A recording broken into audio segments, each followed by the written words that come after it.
and who therefore claim to be its rightful owners.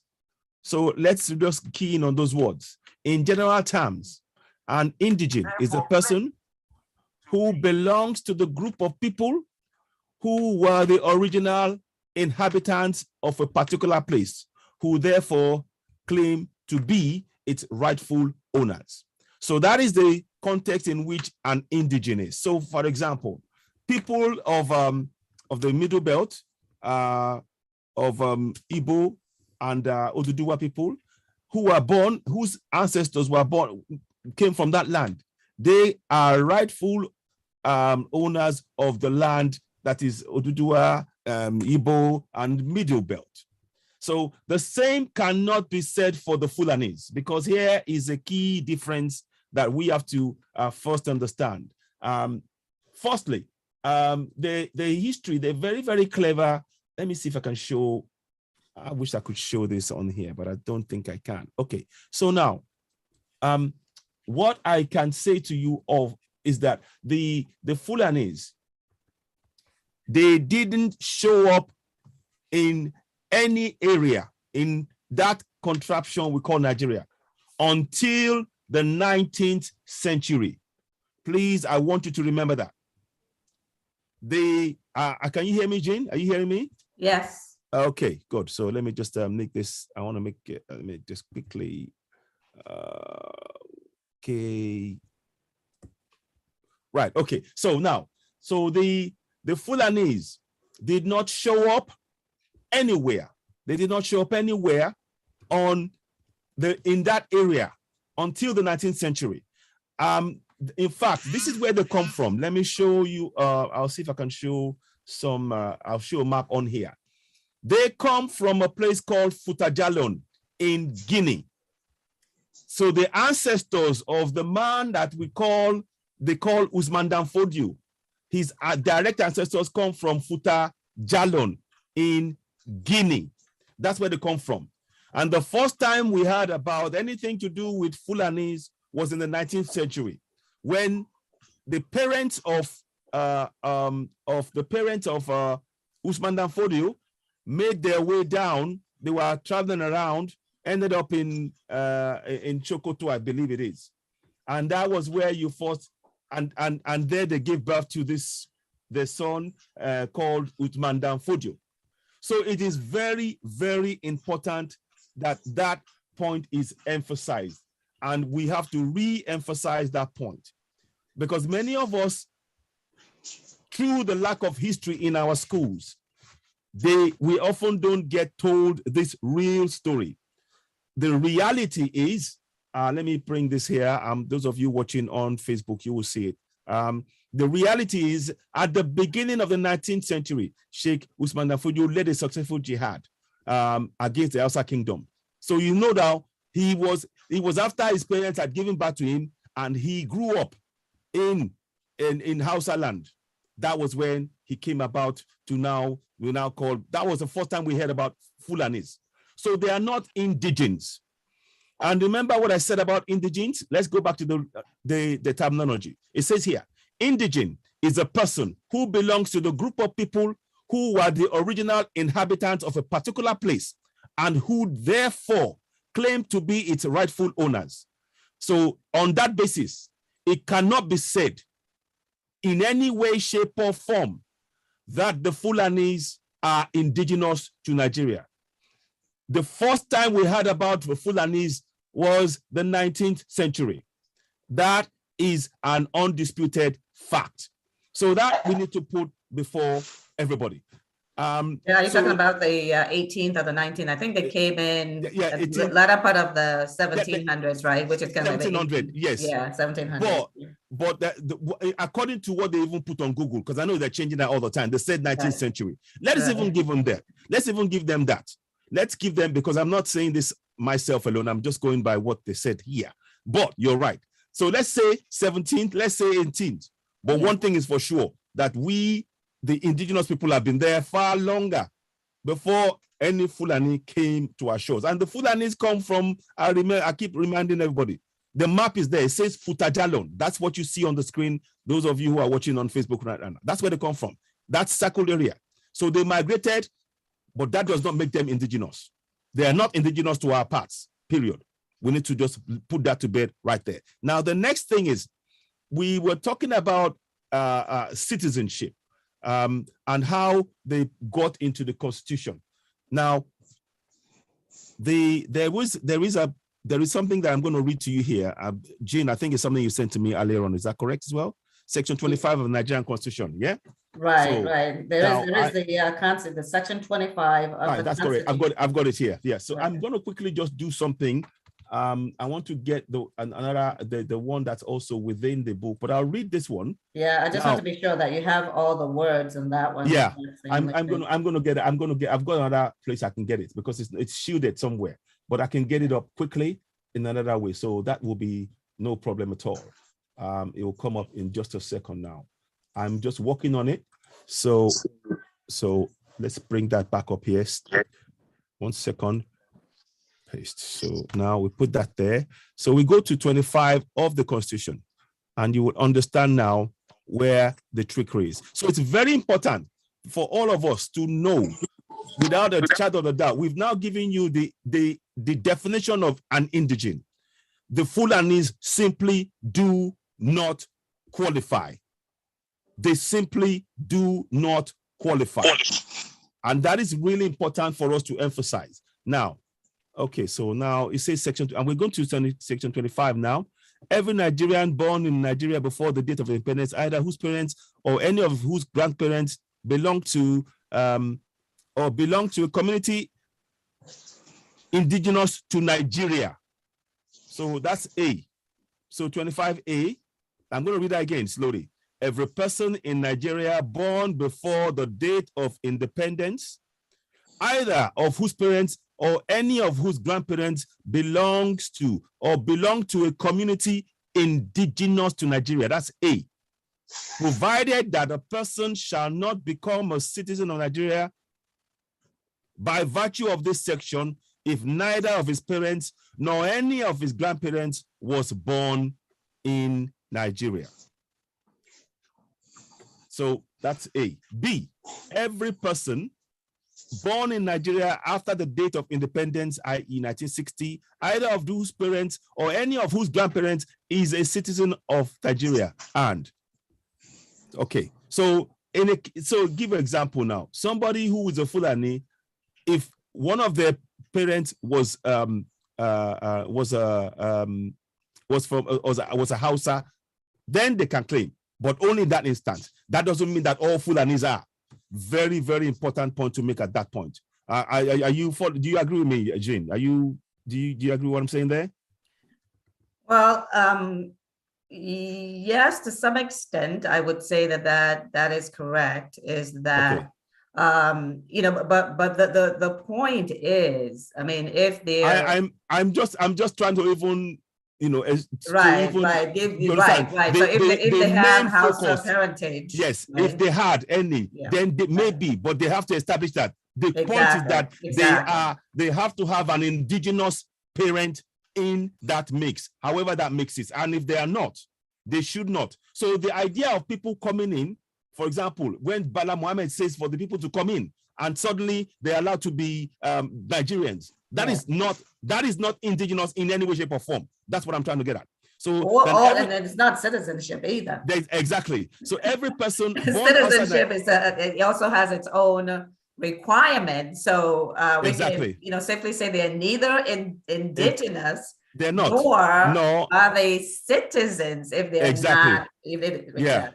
Exactly. So that's is a quick synopsis of what is really going on. I wanted to just touch on that. Now let me just look at the thing that you sent me, and I'm going to read that again. So so individuals, I'm going to read the section. I couldn't see all of that, but I think it's the same thing of what I said here. But I'm going to read the lower section. Individuals that are born in the territory of Nigeria after 1st of October 1960 that have at least a parent or grandparent who belong to a community indigenous to the geographical location known as Nigeria. Communities indigenous to Nigeria include Yoruba. Now they say Hausa /Fulani. That's a question mark right there.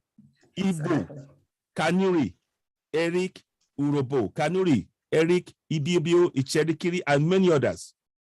Yeah, because if we say, in that definition, if we say that they are houses, but then, then they married a Fulani person, right? They say that, well, that's a small number. That's a very small number. That is not exactly the point. Exactly. That is exactly the point that we need to really emphasize. It is a small number. Now, what the Fulanis are trying to do, if you notice that they're trying to, they're changing they are making amendments to the Constitution, particularly that number 36. You remind me what that number 36 said. It talks about the fact that if you are, I'll get the word. Let me get the exact word. But the point is they are trying to amend the Constitution to favor the Fulanis that are not of Nigeria, that don't have any parents, any parentage of Nigerian parentage. And that is the point. That is why we have to be really, really aware of what is going on. The amendments they make both at the state level and at the national level are a danger. They are a threat to our existence, our existential survival as a people in our own land. And we are raising the alarm as we're speaking. We are calling out to everybody. Those of you who are in politics, believe you me, if you think this is not going to affect you, you've got another thing coming. And we are emphasizing time and time again, and we will not relent, that there is an existential threat to the indigenous people, all the indigenous people that are within contraption Nigeria. There is an existential threat. If we do not, in Ibadan, for example, we have now had one of the Seriki who are now sitting in the meetings with the Yoruba Obas in Ibadan. The same Oba if we had an Oba that was among the Yorubas in the north, he would not even be allowed to go down to the emir, talk less of sitting in a meeting. And this is a way of really taking over our land. And the amendment specifically would mean that they would be able to establish colonies of Fulanis in every single state, bar none in the south.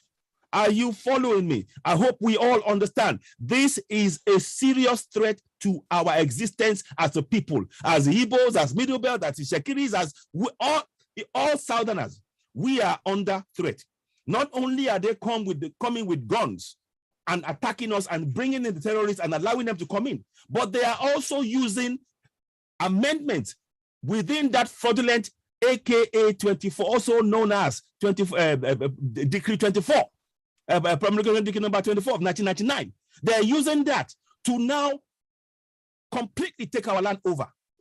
And we cannot stand still. We cannot stand and be quiet. We need to do something collectively.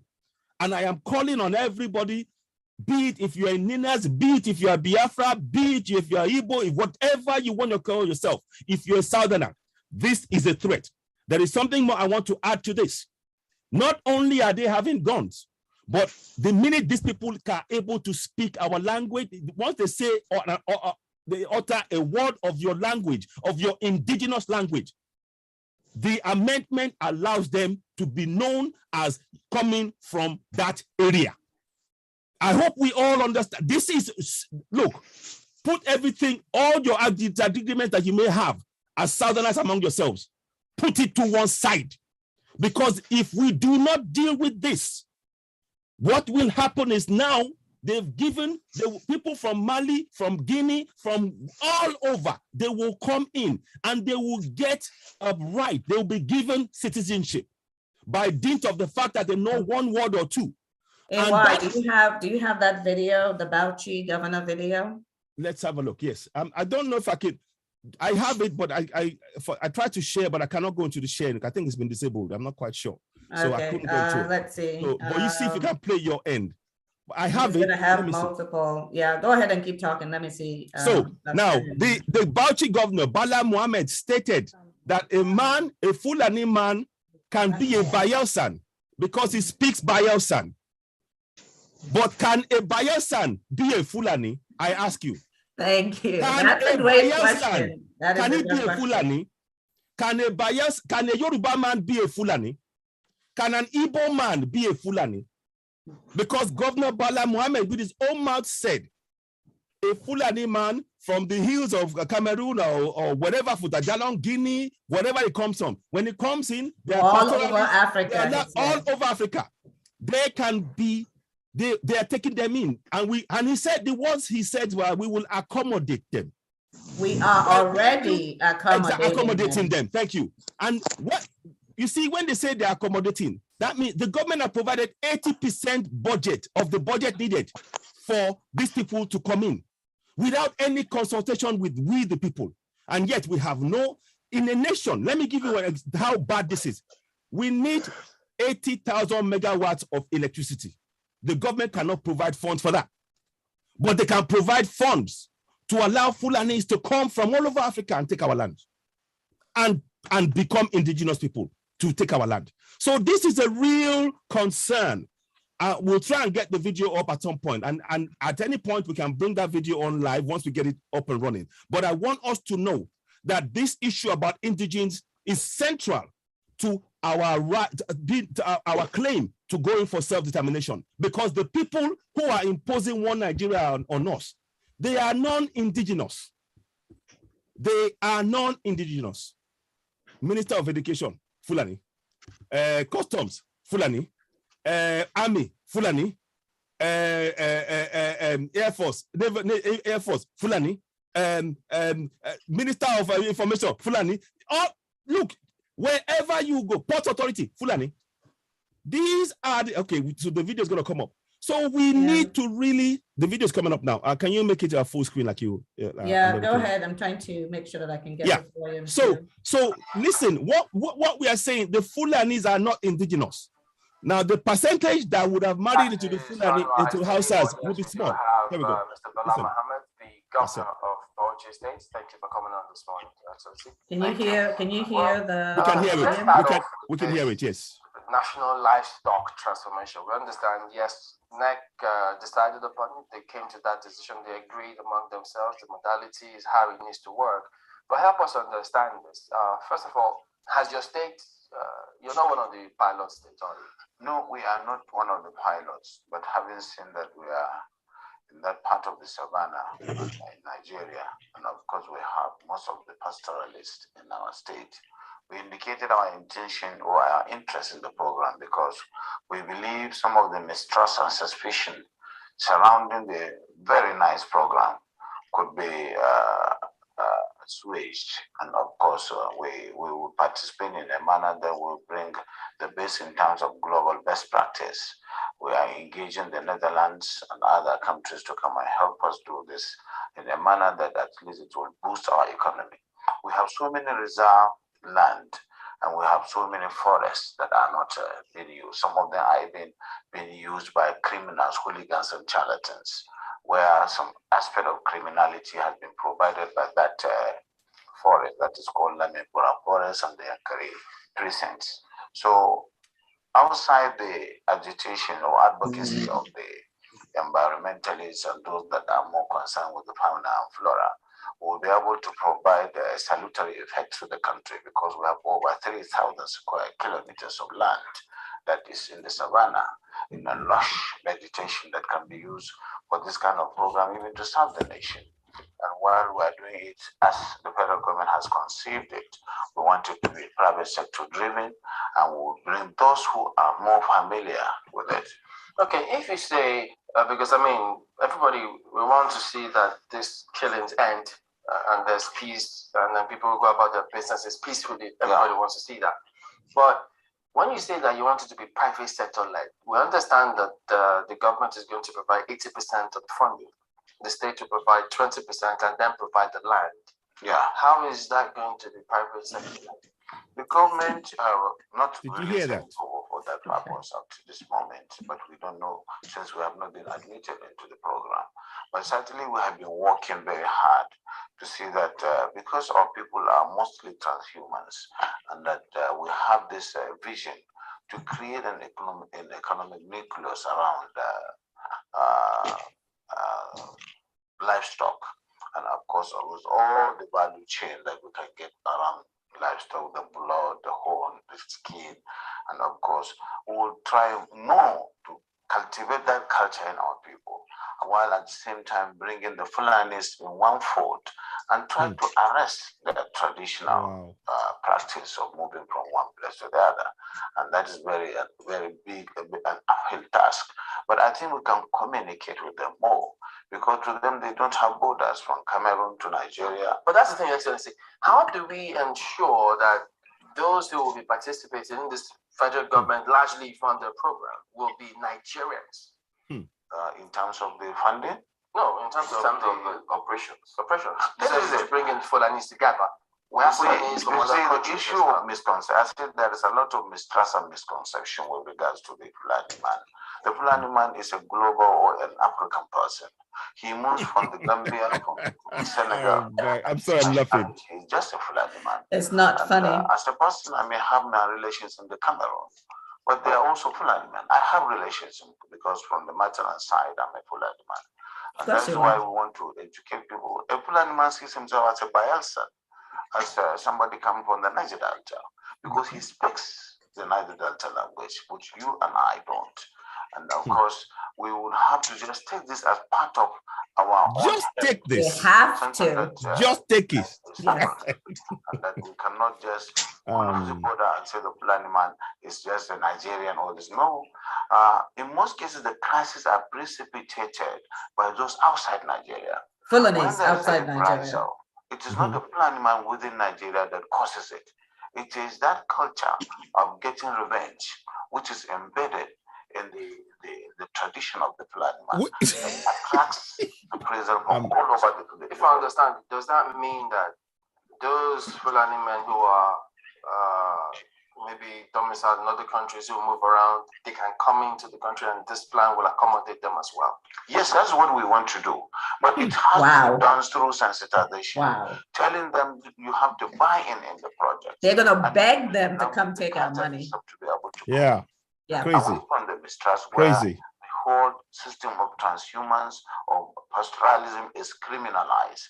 Criminalization of pastoralism is the problem that we have with this project, and it requires people with passion who understand them and who they believe in. People like us from that part of the country to say yes, we have this, because today there is no limit to the accusation that this and that has happened and it is the Fulani man who caused it. There is no tribe that is not that you don't have this criminality in, but certainly the way and manner with it is really excavating the crisis and the problems. Would there be any form of documentation of all the people that will be, so we are taking that. Oh yes, that is going to give Nigeria the opportunity to really have the best in terms of documentation in the demographics, because as I said, the Fulani man settles anywhere he can. Okay. So now let's unpack that by way of what he's actually saying, right? He's actually here saying that all Fulani, all of them are Nigerian citizens and they deserve to be given free land and 100% money to settle in Nigeria. Now, we have 90 million people that are starving in Nigeria. And this interview was in 2019. So you can imagine how much money they've spent. And they are begging Fulanis from around Africa to come and settle in Nigeria, get free land, and get 100%. What Southern Middle Belt Hausa farmer has gotten this kind of a deal? They're indigenous to Nigeria.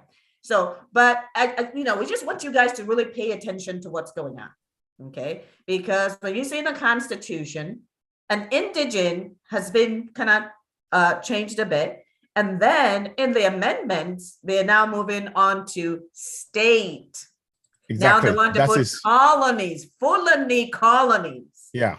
So let's talk about this pastoral Fulanese. They have no land. They were given grazing rights, does not give you any land, and it does not make you ancestral to the land. So I think we can establish here that what we're talking about is that they're not indigenous to the land. They cannot be citizens, right? Because his people in the Cameroon and the ones in the Gambia and the ones in Ghana, wherever they are, they're calling all of them to come to Nigeria. And we all know that there's a certain purpose for that, right? Is to change the demographics. And we've seen those video over and over, and we'll take a look at that towards the end. But let's kind of move on to the next thing that we want to talk about, right? Yeah. Is that, okay, now we've talked about the fact that, what's an indigene? So now we want to talk about what is self-rule, and we'll go through this quickly so that we can meet our time. What is self-rule? What is self-determination? And please, we've got Prof. Enyeribe. You can definitely join the conversation. Ngozi is here.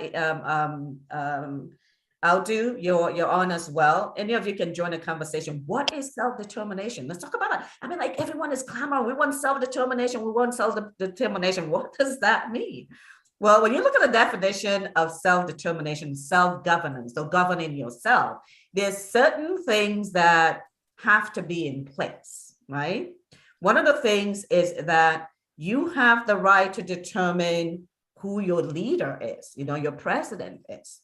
You have the right to determine what you do with your assets that is on your land. You own your land, and you determine what happens to the assets that are on your land, right? You have, your own government, you have your own autonomy. And, to put it into perspective, if you look at Nigeria in 1960, what our forefathers agreed to was a Nigeria that would be housing nations, and those nations were called regions, right? Because they were self-governing, they were autonomous, they had control of their assets, right?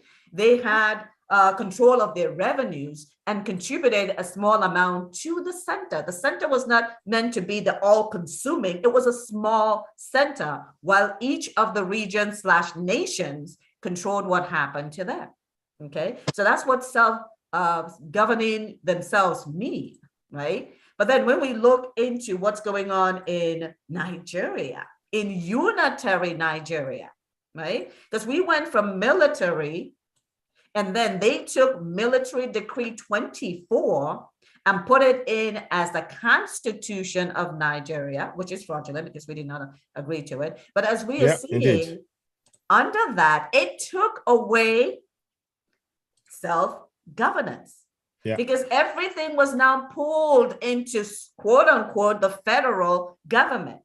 But how can you have a federation when there are no nations, right? Nigeria is a federation with no nations, right? The states are not autonomous, right? Yeah, there's nothing that is autonomous in Nigeria. So when we talk about self-governance, and we look at what the situation is with the Eastern region, the Western region, the Midwest region, and then the other regions, including the Middle Belt that was supposed to be a part of that, we can effectively say that things are not the way they're supposed to be. So Prof, I see that you've unmuted yourself. Did you want to join this conversation here as to what self-governance really means? And then we'll have a chat as to, is that what's going on in Nigeria? Do we have self-governance of the indigenous people, the indigenous nations in Nigeria? And then after that, Ngozi, you can speak, please. Go ahead, Prof. Good evening, everybody. Okay, good evening. Good evening, Professor. There are many perspectives. First of all, let me jump back to citizenship and the status of indigene. The misunderstanding, and has been a misunderstanding. Futajelon has been marked as a place where the Fulanis originated. Actually, till today, history has not been able to say they came from there, but we know that they are spread all over West Africa to the Nile. And the section that ventured into Nigeria might have originated from Futajala. But you see, the problem was you can divide them into two. A group, a small group, was smart enough to use the penis as a weapon. And in the course of jihad, they got over the women in the Hausa area. And according to the Islamic religion, the type of Islamic religion they are practicing, the children that came out of such rape and everything were Muslims, and they were called Fulanis. And you have another group of Fulanis who weren't interested in this. They had their cattle and they were moving from place to place. And the moment you are moving from place to place, you cannot claim to be a member of the indigenous population where you have settled. That's number one. Number two, various Nigerian military presidents have tried to stop this movement from one place to the other because it has been a lot of economic problem. Number one, the moment you take the cattle to a grazing area, they finish up whatever grain they find. There is no attempt to reforestate. So they are a burden and they're increasing desertification, and it goes at a very fast rate. The same problem we also have in Kenya, where you have also Fulanese. But I'm not saying that they alone are responsible for it, but it's just the mechanism of impoverishing the land and making it economically and degrading it economically. Good. Now, having said that, since these people have been moving, and those of them that settled did that through mixing of their ethnic group with the Hausas in the north, I don't know if it makes them automatically Nigerians. I don't think so. It had to be defined. And another thing is, we forget that there was an agreement between the colonial powers at the time, because the time they were moving into the northern part of Nigeria, the Hausa area, it was in competition with the time of the trade companies that want to annex or want to conquer Nigeria and bring it under the crown in England. So whatever agreement that was reached that time is for me not binding for any indigene of that area. Now, what we talk about, what happens later? There's never been a consensus, except that those of them who really got settled in the indigenous areas where Nigerians live, like the Hausas, it was made possible for them to become the rulers. So the people, because they had the guns and they were later supported by the imperial power from Britain, the indigents didn't actually have any option against them. Right, right. So, but I think one of the things that you're agreeing is the fact that they did not originate. We can say for a fact they did not originate from Nigeria. That's what I said at the beginning. That's and the first time, as Ayo said, is that we found them in the late 1700s, early 1800s coming to Nigeria. So you can't really say that they were on the land. I mean, they came much later than, the other tribes that are in Nigeria.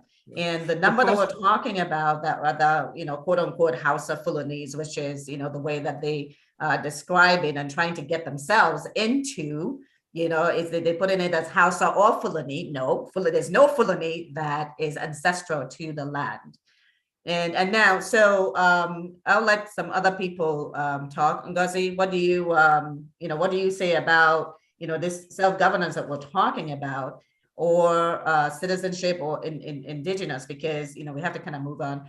But any comments on that? Because this is really serious, because we've got issues that are coming up in the amendments. They want to change the definition of citizen. They want to change the definition of state indigenes, and they want to bring colonies into every state in Nigeria just for Fulanis. Just for Fulani. I don't see the same thing happening for Yorubas, because the Yorubas around Africa, they are not being invited in and given money. The Igbos around Africa, that's not happening. The other tribes in Nigeria who are indigenous to Nigeria, who have, who might have migrated elsewhere, right? But they're not getting the same treatment. So what exactly is going on? So, Ngozi, any comments before we move on to the next topic? Yeah, thank you so much, everybody. And I thank the organizers of this meeting. Thank you so much, Jane, for the opportunity. Are you able to go on video? Oh, my head. I was out and about. Okay. So it could be hard, but I could be on video in the next, but not. Okay, go ahead. Thank you. So,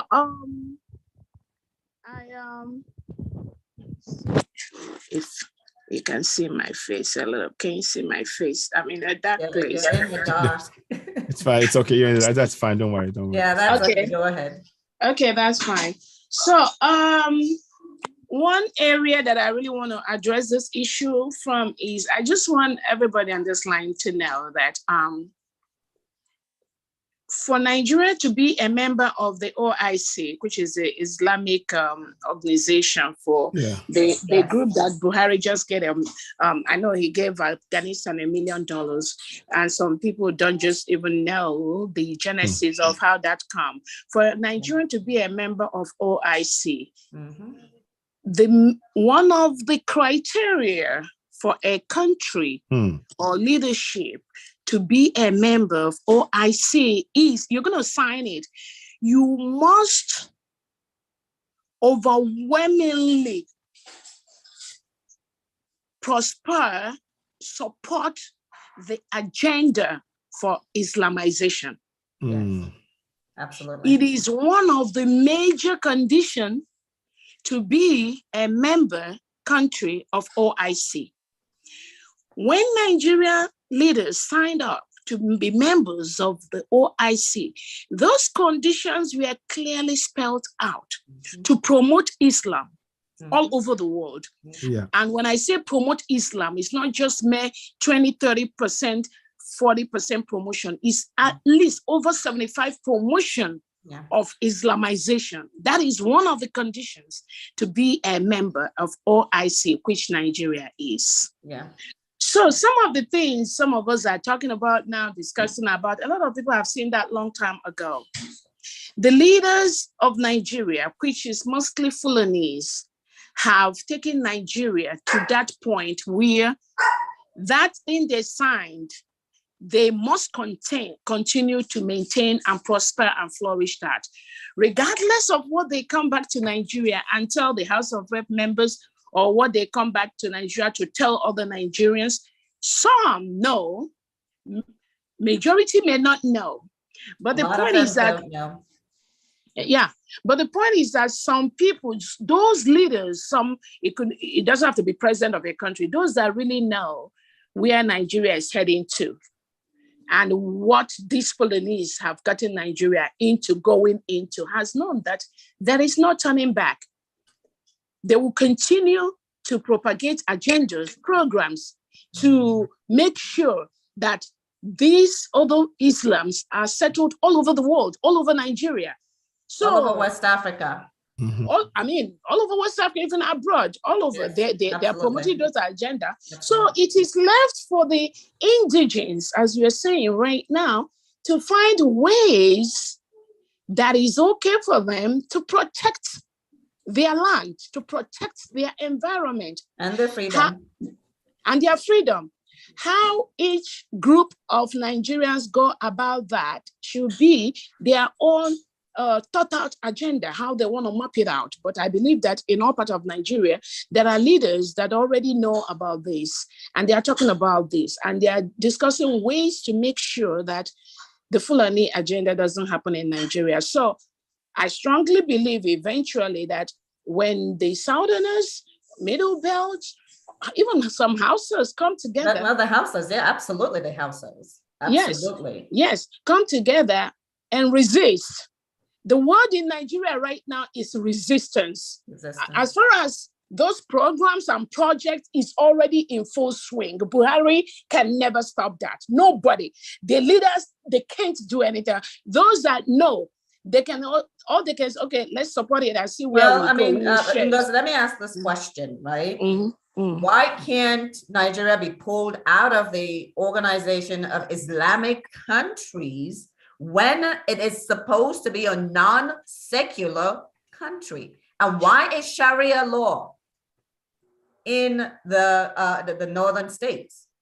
Again, shouldn't we be talking about the fact that Nigeria must be pulled out because they're Christians in Nigeria? There are those who have their own traditional religions. Why are we in OIC?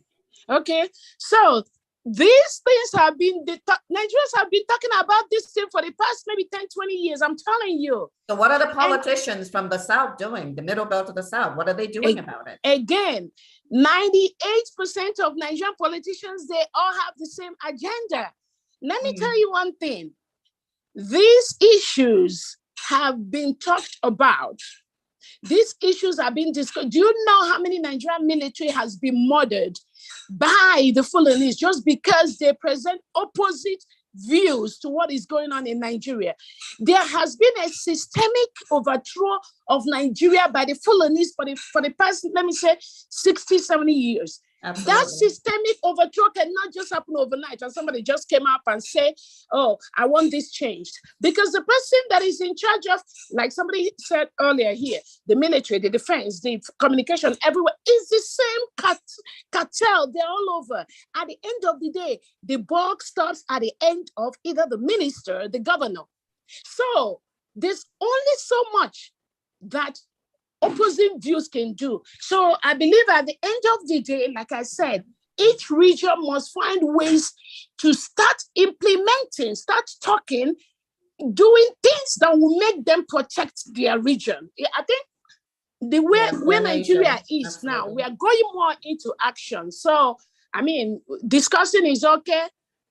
But we do need to, I think one of the things that's important is that the masses don't really understand what's going on.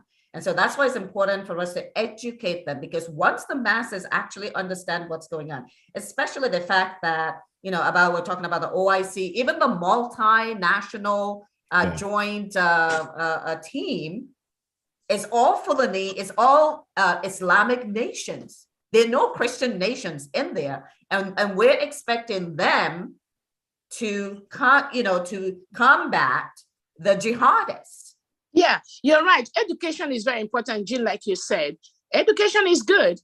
But again, you have to also look at the way Nigeria is made up. You have almost a large 30-40% of Nigerians that are Christians. It is what they can agree to sleep in the church all day and tell you, oh, whatever, let us, God will take control. When you say some people are down, they'll tell you God will take control. You go to the Muslim community, somebody is creating poverty all over, they will tell you it's Allah ordained, Allah ordained. Again, that education is going on, and I'm telling you, it is going on. People are hearing, people are seeing, but the leaders that we have that have orchestrated this destruction, and they continue to bring projects that will make sure the masses does not rise. They don't know. They will continue to do those things. So at the end of the day, the only language that I strongly believe the Fulani is here is the same language. And again, Nigerian politicians, most of them, the only language they understand is violence.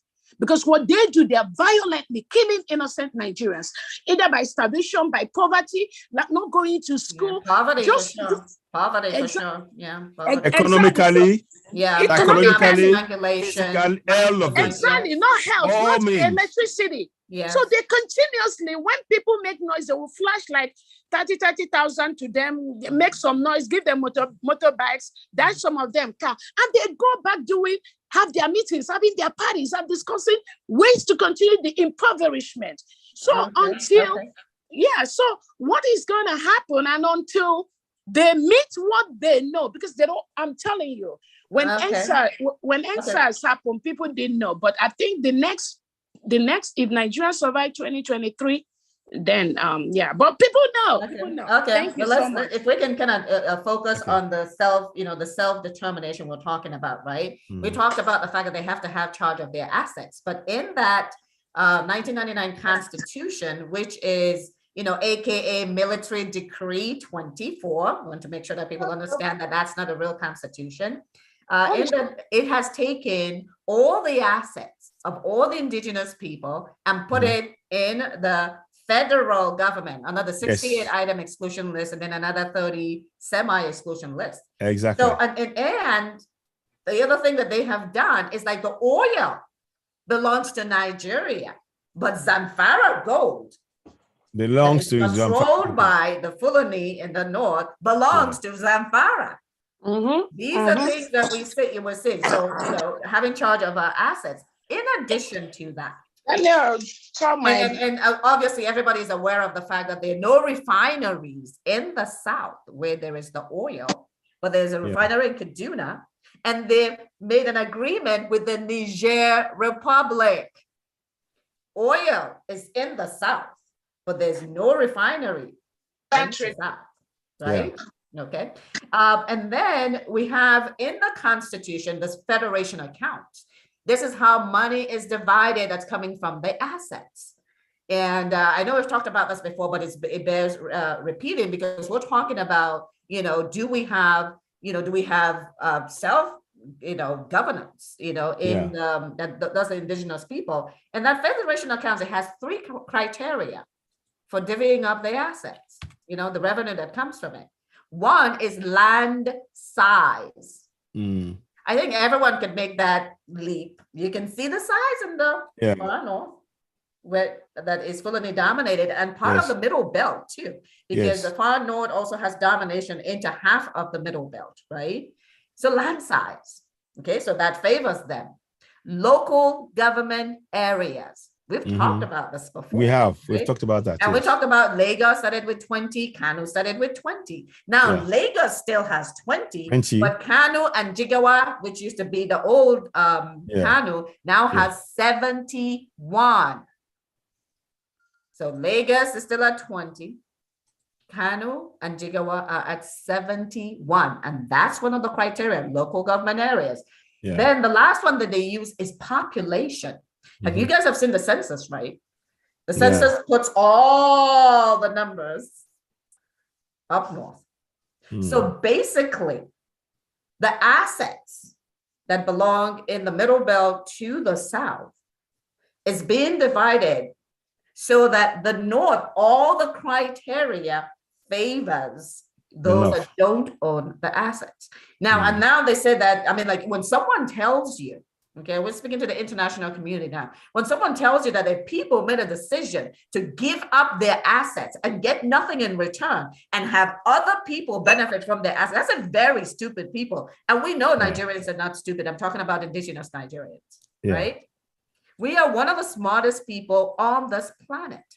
And there's no way that without coercion and without fraud, that we would have agreed to such a thing, and we didn't, and which is what the individual nations are talking about. But these are things for us to understand, right? So we talked about citizenship and indigens. We're now talking about if we have self-rule. Now let's talk about, and we started talking a little bit about that. Who is actually ruling Nigeria? I know we talked about that a little bit, right? So Ayo or I see Dupe has joined us. If you want to join the conversation about this next topic, is who has been ruling Nigeria? Do we have a conversation about that? I'll join in.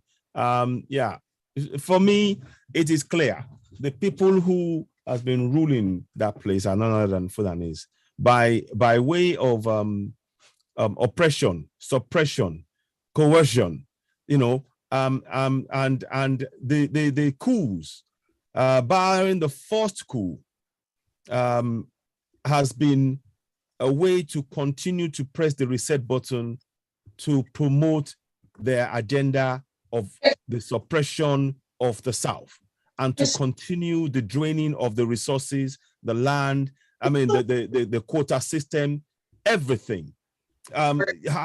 Just look at all of the key positions. They are always in the hands of the Fulani in terms of security, in terms of the resources. NNPC, the people who are controlling NNPC. Top 20. Exactly. Look at the refineries. What about the ownership? Ownership of oil wells, right? Exactly. So, and when people talk about Dangote, people don't understand that he's actually a guy that is being used as a way to funnel and control, that is the guy that is the linchpin on the people, right? Let's talk about what has happened to the price of cement. Yes. In Nigeria, once they took it away from where it was being produced and gave it to Dangote as a monopoly. Complete monopoly.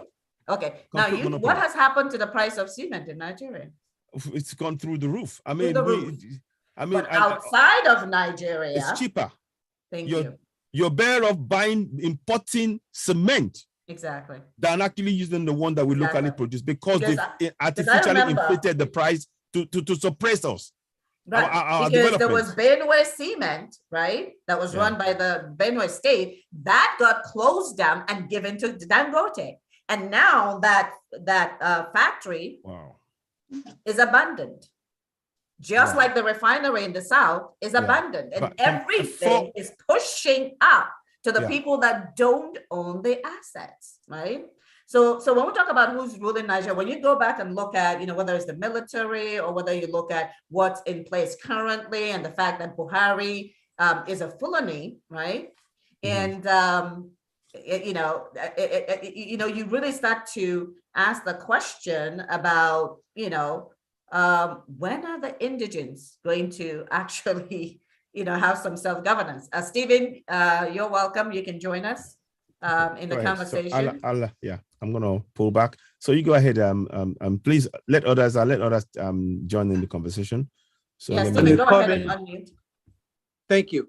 I just heard you say now that something has been abandoned. Are you saying something about the cement factory? Yes, in Benue, because it has now gone to, it has now gone to Dangote. Very well. They have been very, very sly and cunning, the Fulanis, in the way they manipulate the resources of the country. Because one example, you caught my attention when you said abandoned. I thought you were actually talking about the cement factory in Ogun. Oh yes, that as well. Before I left Nigeria 100 years ago, there used to be, what was called the Ewekoro cement factory in Ogun State. Yes. That produced Nigeria cement. There is still raw deposits of limestone in there. Yeah. I just recently confirmed from an authoritative source that it's some super highway that leads to that Ewekoro plant now. With it's like an estate that is occupied by the Chinese. So yes, in Ogun State now. So it's not abandoned. The same way that they've been stealthily mining gold in Oyo State. Yes, is the same way that they are now mining limestone secretly. Wow. The Chinese. Wow. Yes. Ewekoro is near Abeokuta. Yes. And gold, because there's gold in the Southwest, and we found out last year that they have been mining it and catching it out of the country because we saw the planes. And yet Zamfara gold belongs to Zamfara, but South oil belongs to Nigeria. Yes. Right? And the Oyo gold belongs to the Chinese. This is crazy. Yes. Oh man. Yes. So I mean, I'm just trying to. We're talking about the assets, right? Because when you have self-rule, one of the things that you do have control over is your assets. And what we're talking about here is that the indigenous people in Nigeria do not have control of their assets, right? And then we're also talking about the fact that not just that, but also in addition to that, their assets are being divided in such a way to their detriment. They're getting less value from their assets.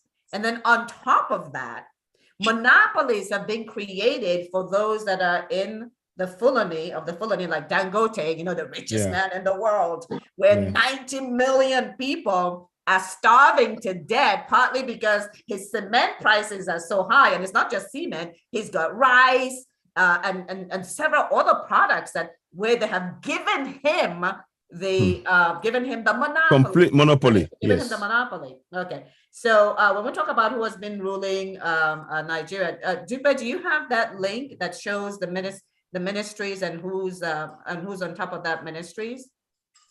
I know we've shown that before. Yeah. One of the things... Sorry, listen, I'm in the car. I'm driving. Gotcha, I'm not even at home, so you can see. Yeah, I just left. Yeah, no worries. We'll take a look at it later. Okay. All right. Okay. So now we're talking about who's ruling Nigeria. We've got Buhari that was ruling Nigeria. Even when you go through the military period, take a look at who was ruling, right? I mean, we did have some people like Obasanjo, for instance, but we all know Obasanjo has not supported the people, the indigenous Nigerians. He has not done so, and is still not doing so. I mean, I think we've established that. And then if we look at some of the other people, and other people can speak up, because I don't know if you want to talk about that, the fact that some of the people that we have had have been really stooges and haven't really done anything for the indigent. So in essence, you can't really say that they are, they are ruling for, the indigenous Nigerians. Ngozi, did you have something to talk about? Oh, yeah, definitely. You're absolutely correct. It's not about what the Nigerian people want. Some of these areas you're really highlighting, like you said, our people need a lot of education. And it's not about the people. It is not about the people. If it is about the people and about the law and about the country, I can give you so many instances where it's not just about the people. It's just about that clique. It's about maintaining the status quo. And some of them are ready to kill all Nigerians as long as that status is maintained. It's not about the people. If it is about the people, let me give you an instance. About a few years ago, 2 years ago, the INEC in Nigeria, Independent National Election, the highest umpire of Nigeria election in Nigeria, the appeal court in Abuja told INEC unanimously in a court ruling to release 22 political parties that they wrongly deregistered. It was a unanimous ruling by the Nigeria Appeal Court in Abuja. Do you know what the INEC chairman did? Mahmoud refused to release those 22 political parties. You know why? Because they believe those 22 political parties coming up are mostly young Nigerian youths. And they could team up and make things harder for those status quo. Remember, they run from PDP to APC, APC to P is a norm, no big deal. Exactly. So the INEC chairman refused to follow the court order in Nigeria. He refused to release those parties. And that is one of the reasons why the Anambra election that was done, since when did Soludo won that election? Since I think October, November last year. The case is still at the tribunal till now. Soludo has not been sworn in as Anambra state governor because one or two of those people that was supposed to be in those 22 political parties that appeal court has given INEC order to release them, one of them wanted to contest, or two of them, and INEC refused to list them in the ballot. So it is not about the people. It is about maintaining and feeding the status quo. And they can do anything, even if it's destroying Nigeria, to make sure that those status quo retain the power. So it rests on Nigerian citizens to do what they need to do to make sure somebody got to listen by making sure we speak the same language that they understand. There are languages that certain people understand better. And when you try to speak like a civil person in a normal way, they don't understand that. So you got to speak in the language they understand. And that's the only, I believe, one of the strongest way to bring Nigeria back to sanity. Without that, my sister, the only thing I would say is that I don't think we should, keeping Nigeria as a sanity is going to be a reality. I mean, because to be honest, Nigeria is already gone. Yeah, I'm not really sure what's going on with Saludo. To be, to be fair, I don't think that it has anything to do with that, because I think it's an off-season election, and I think it's supposed to be sworn in on the 17th. I'm getting that information. Exactly. But again, what we're trying to highlight here is that when you take a look at those that have been ruling Nigeria, whether once the fraudulent unitary Nigeria was put in place, right? Whether you go through the military or where we are currently, you will see that it hasn't been indigents. It has not been indigent that's been doing so. No. So you would have the non-indigenous people, and then the stooges of non-indigenous people is pretty much what's been going on in Nigeria. And that really hasn't changed. I mean, we looked at that amendment. We saw Ruga. Ruga has nothing to do with pasteurization. Ruga has everything to do with giving citizenship to non-indigenous people who are not even in Nigeria. They're calling them from around Africa to come in. Yes. And I see Idiago. You're welcome. Go ahead. Yeah. Thank you very much, and good evening, everyone. Thank you for the opportunity to participate in this vigorous conversation. I agree with everything that has been said so far, and I've been thinking. I would like maybe to talk more about solutions to these problems. Most of you have talked so much about what is happening, and I think we have not gotten more educated like today, because of what is happening. People are really feeling it. Even the masses, they are really feeling it. You see all of this massacre that is happening. If it's not directly you, it could be your relative. It could be someone that you know. Absolutely.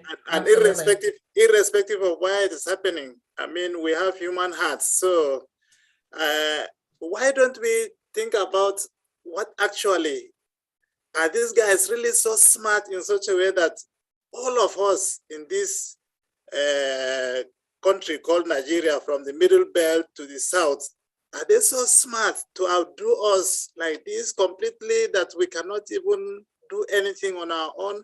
I used to get worried when I think about the number of the reps that we have all over the middle belts, the south. If they could team up, I think they could speak something different. And I mean, look at them. It's not as if they are so homogeneous like this.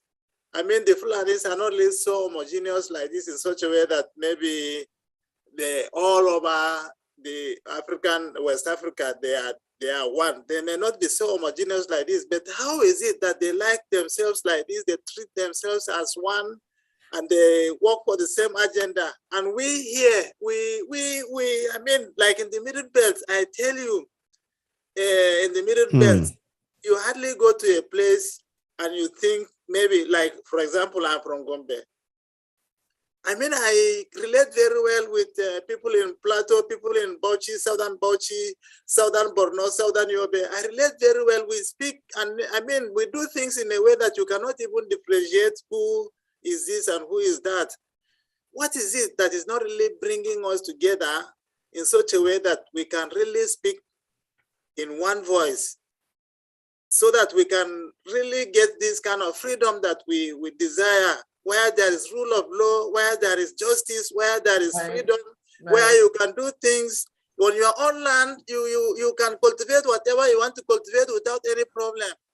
We are not even asking for anything too much. We are just asking for freedom, honestly. So absolutely. Why is it that we, I wonder. So let's discuss about this. And thank you very much for that perspective. And, the reason why that we are doing this, and this is kind of like an answer to your question.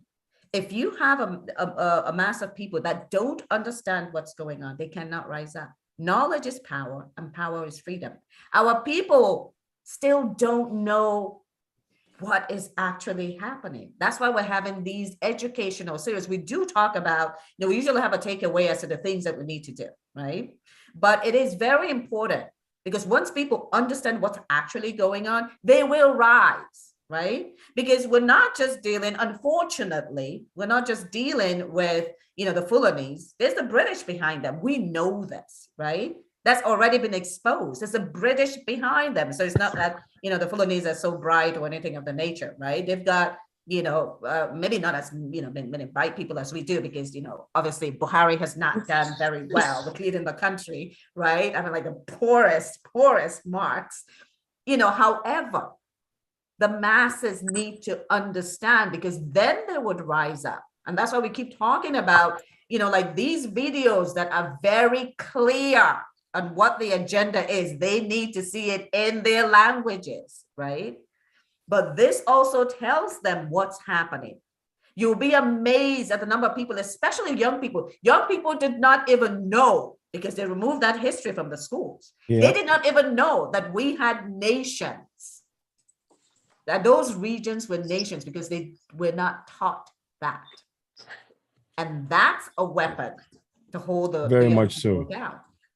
And so these educational series are vital. And I know that Stephen has been saying this, since he started coming on board. It's like, we need to have more people join in this, so that more people will actually get the knowledge that they need, so that they can rise up and defend what is theirs. Okay. And again, like I said, we do talk about the solutions. But let's go to the next item. Can middle belt to south governors make decisions for their people, right?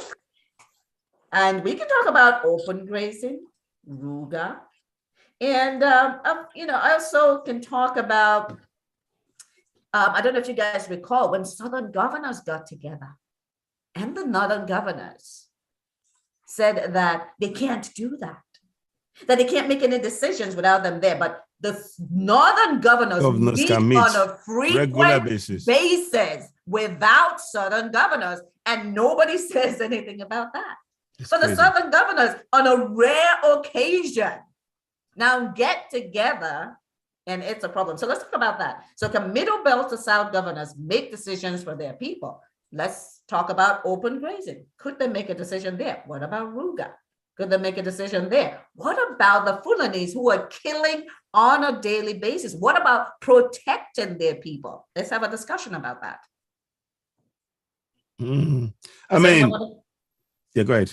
Sorry. No, I was going to say, if anyone wants to talk about that, because that's the next thing we want to talk about. Because we're trying to establish, right? Do the indigenous people actually have self-governance in Nigeria, true or false? And so we're asking this question so that we can be clear on what's actually going on in Nigeria. I would like to say something briefly, and I just want to bring a case of the Makbila case again. That is a very, very pertinent to what is being said here. You will all recall when Makbila presented the issue of the Tiv people being displaced in their land. He attempted to raise it at the floor of the House of Representatives, Makbila, just last year. Mm-hmm. And Ahmed Wase prevented him, saying that because the people that tabled the motion, who sponsored this motion, were thieves who are living abroad. Mm-hmm. And you just hear this sheer double standard.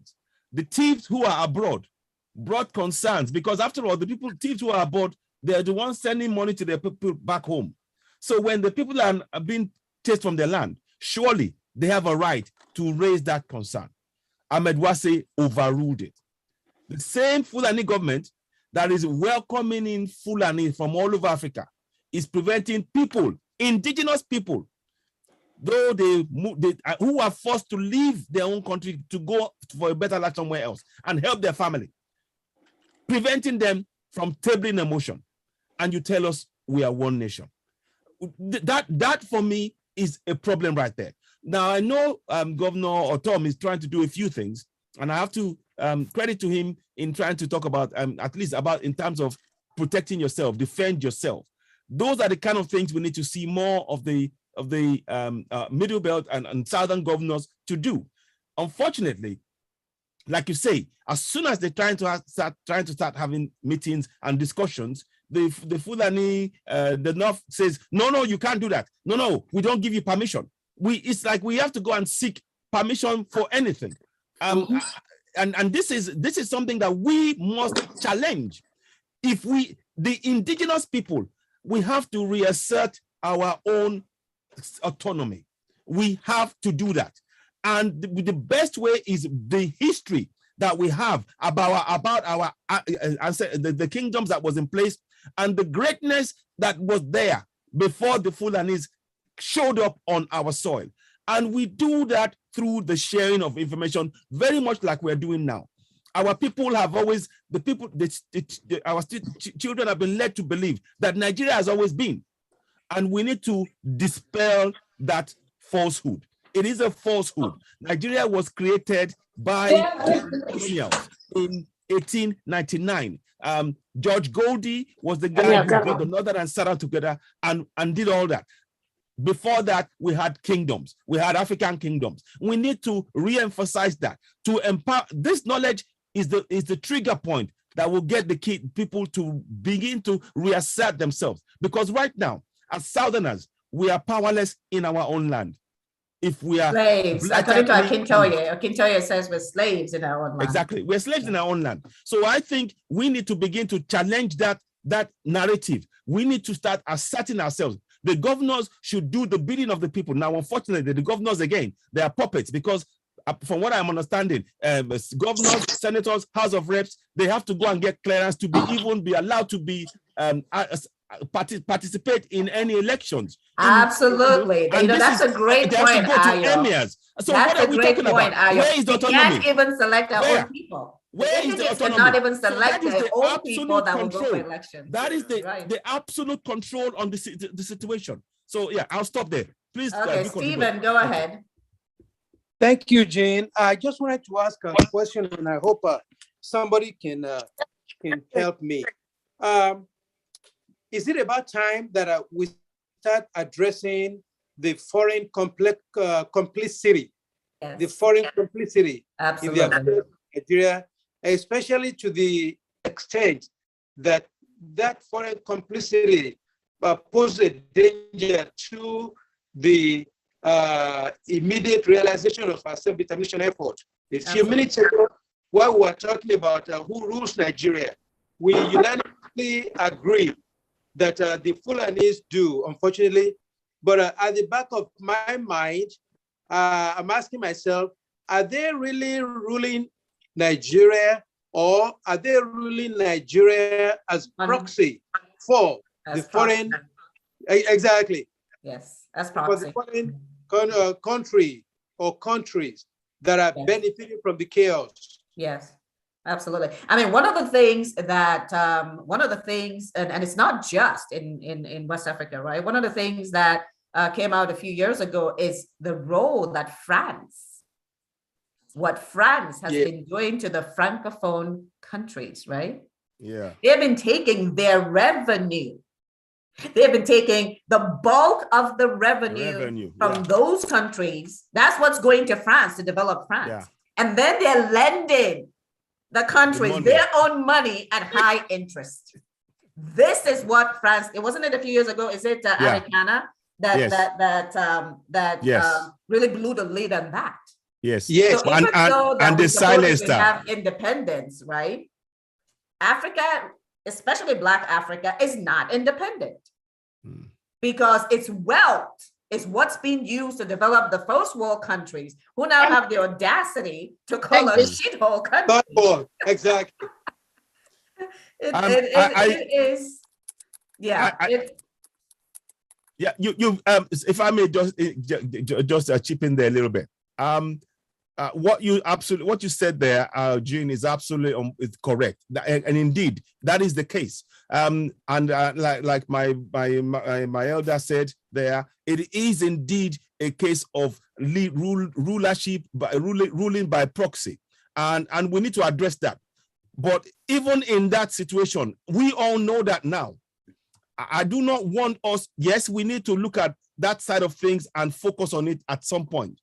But I think we need to look at things from a local point of view, particularly on ground. Our people. Yes. And you see, when the people take those actions, even the proxy will not have the power. Right. Even the starving people will be motivated when they know that there is something else, right? Exactly. Because a lot of those starving people actually think that the Fulanese come from Nigeria. Exactly. Jane, and so they don't. Go ahead. Go ahead. Yes. Thank you, Jane. And I just want to piggyback on what my brother said. AY, what he just said right now about starting locally. Absolutely. So let's look at, see, our problem is like a bear. A bear is huge, right? It's a gigantic animal, right? So that we have to slice up and then take piece by piece. Yes, it is true. Yes, exactly. So, we have to start at home. Charity begins at home. Indeed. Now, if we go back to what the point that you made earlier, Citizen Ewa, about our politicians and, not having, autonomy and not having, their own even the ability to make, independent decisions for the people that they represent. Yeah, that, what we have, which is a unitary Nigeria, their hands are tied in multiple fronts, right? In multiple ways. Yes. Exactly. Yeah. One, they know us. These people, Jean, bear with me for a second. Let me finish this point. Yeah, it's like they know us, right? They know the Fulanis, they know us, right? They know how to flash a few, crumbs in front of our money, right? Absolutely. To flash it in front of some of the greedy ones amongst us, right? And those ones would just go, bootlicking kind of thing. And then bootlicking, yes. And then you also have, their own corny ways of making, laws which they themselves do not observe when it comes to them being, obeying those laws. But then they are ready to use those laws, right, to apply it to our people, to our folks. Indeed. Right. Exactly. So it's like it's multiple fronts, right? That we're being attacked every way. From all angles. From all angles. Yes. So with that, right, we need to start from like the barest minimum, right? Which is where we are right now. But at the same time, our masses, because they are starving, and you know what it is, right? So we need to figure out a way that, aside from doing that education, also, looking for, for a way where we need to really engage them. And when I'm talking about engaging them, really, really engaging them, right? So that they can become sensitized to their situation, and then they will know, where to begin to start to liberate themselves. So I just want to put that at that. Thank you. If I can interject? Absolutely. My brother Audu, do you want to, thanks, Dr. Modukwe, do you want to say something, Audu? Because I see you wanted to leave. Because he has to leave us, so go ahead, please. Yeah, thank you, my brother, for allowing me to say something before I leave.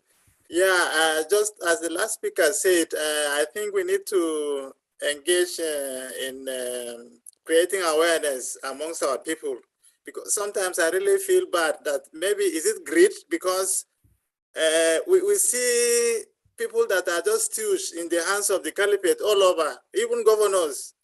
For example, what is happening in Plateau State? He's not so bold to talk like our brother in Benue State. So no. Is he not just a stooge in the hand of the caliphate? So things like this, and you see them all over. Look at our brother there in the South, Amechi.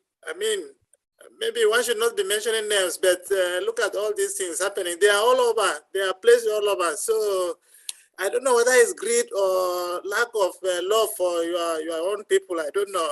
So we need to really sensitize ourselves so that the masses will know who they are voting. People like this, we should not be bringing them into anything. I think. Thank you very much.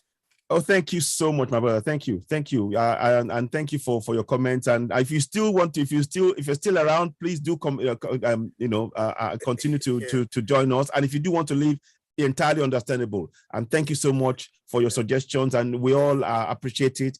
And all of us here, we are all valuable. We are making valuable contributions to get to the promised land, which is our self-independence. So thank you so much for doing that. Jane, over to you. Thank you. Thank you. I'll do because it's important. The reason why, like we have, a diverse group of people that come on here is to show the world that this isn't a Christian and Muslim situation.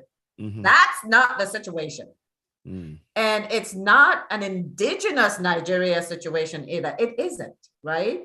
We have non-indigenous people, meaning non-ancestral, who are flooding into the country, taking away the land forcibly by killing people. We've got over 4 million displaced from their farm land to drive starvation, right?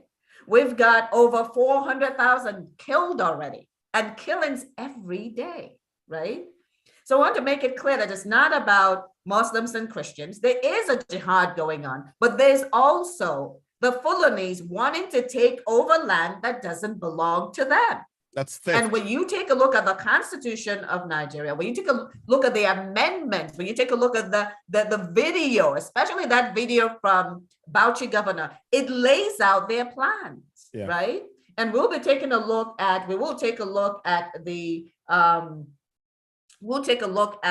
information that in the amendments. So you can see how they have now grafted themselves in as citizens, all Fulani, all over Africa, and Nigerian citizens. And then we're going to take a look to see what they're trying to do in the amendments in just a little bit.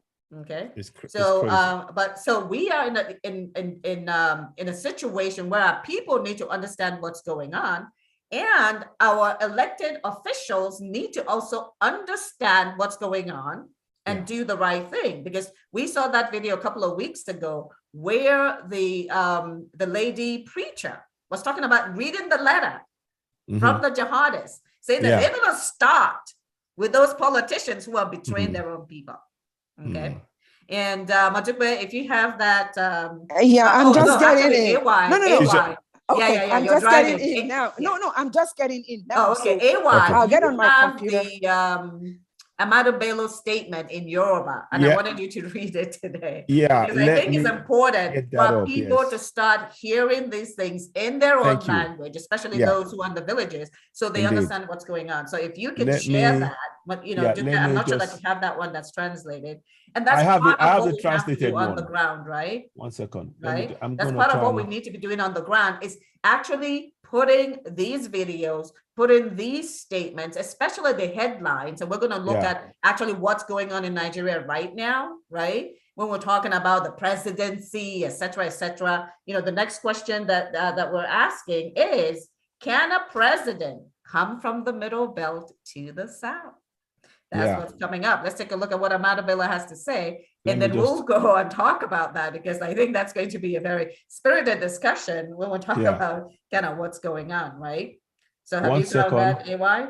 I'm trying to locate it now, because I did it a few days ago, and I'm just gonna give me a minute. Like I said, if you have the English version, you can go ahead and flash that up, and we can take a look at that. Why AY is looking for the Yoruba version of that. Okay, but we need that in Igbo. So yes, we do. We need it in Igbo. We need it in Pidgin. And we need to start getting it to the hands of the people on the ground, so they understand exactly what's going on, right? We need to translate these videos, right? Because it's important for our people to understand exactly what's going on, especially our young people as well, right? Because once they understand what's going on, once they understand that there's a different way There is the opportunity for a different way. Yeah, when they indeed. actually know the truth about what's going on, then it makes it a lot easier. But do you have the Amado Bello statement that you can put up? I have it. I'm just gonna try and okay, go ahead. I'm just turning on my no, I'm just turning on my computer. Oh, okay, so if you have the but yeah, 1 second, go ahead with that then. But I'm pulling that. Do you still need the what was the other thing that you asked me? Let's see if I yeah, I think we showed the video, the Bauchi governor video. Okay, right. I have that one too. Okay. Right. Well, and I think the other one that we wanted to, I have the other one that I'm going to show up, but if you have that too, the one where he's talking about the Fulanization agenda. I'll get the Amado Bello quote out in English. Then within 2 hours and doing that, I can get the. Yeah. Okay. Why don't you show that then, and then make it start with that. Yeah. Oh, goodness me. And then so because we need to talk about, can a president come from the Middle Belt to the South? And we'll take a look at headlines around that, because I think that's going to be very shocking to people, because people are seeing these things, but we are so desensitized to all this news coming out that we're not even thinking about what it means, right? Yeah. So, I mean, and that's a conversation that we really need to have. Beg your pardon, my system is somewhat slowing up at the minute. And I'm just trying to close off as many things as possible, because it looks like I've really hit the limit. So, but was it this one? No. Okay. Right. Just give me a minute. So, but I mean, the Amado Bello one, it talks about the anyway, I'll read it out when I get it. I'm sorry, Modupe, can you get that whilst I'm doing this? It says the new nation called Nigeria should be our grandfather's estate. We should use the North as willing tools and the South as conquered territory. And we will never let them have, rule over us, and never let them have control over their own destiny, their own future, some words to that effect. But let me try and just, I got some, then the system is slowing up somewhat, so I can't get it out as I would normally. So just okay, so we can just go ahead and start a conversation around, can a president come from Middle Belt to South? And I'm going to put up a few headlines. I'm going to share a few headlines so that we can, kick off the discussion. Okay, let me share some headlines real quick, to kind of set the stage. Zone presidency to South. Afenifere, others beg parties. I have an issue with them begging. I have a big concern again, with anybody begging. We'll talk about why this is necessary, right? Mm-hmm. Why this is necessary, because what we're trying to do is to look at what's actually going on and ask the question around, why is it necessary, right? Why is it necessary? Why do they have to beg, right? Mm-hmm. Okay. And then let's take a look at another headline. I'm going to share a couple of these, again, just to set the stage, right? We need to set the stage so that we can have this discussion, right? Okay, how about this one? Northern elders meet, reject Southern governor's position on 2023 election. And it says Northern Elders Forum, which is mainly Fulanese, has rejected the position of the Southern governors that the 2023 elections, the 2023 presidency should be zoned to the southern part of the country. They have prerogative, the Northern elders. And if you look at that, just the fact that they say Northern elders is an alarm bell. It should be an alarm bell for us all. Because again, that means it's the Fulanization agenda, because the majority of the Northern elders will be Fulanese, focusing on Fulani agenda.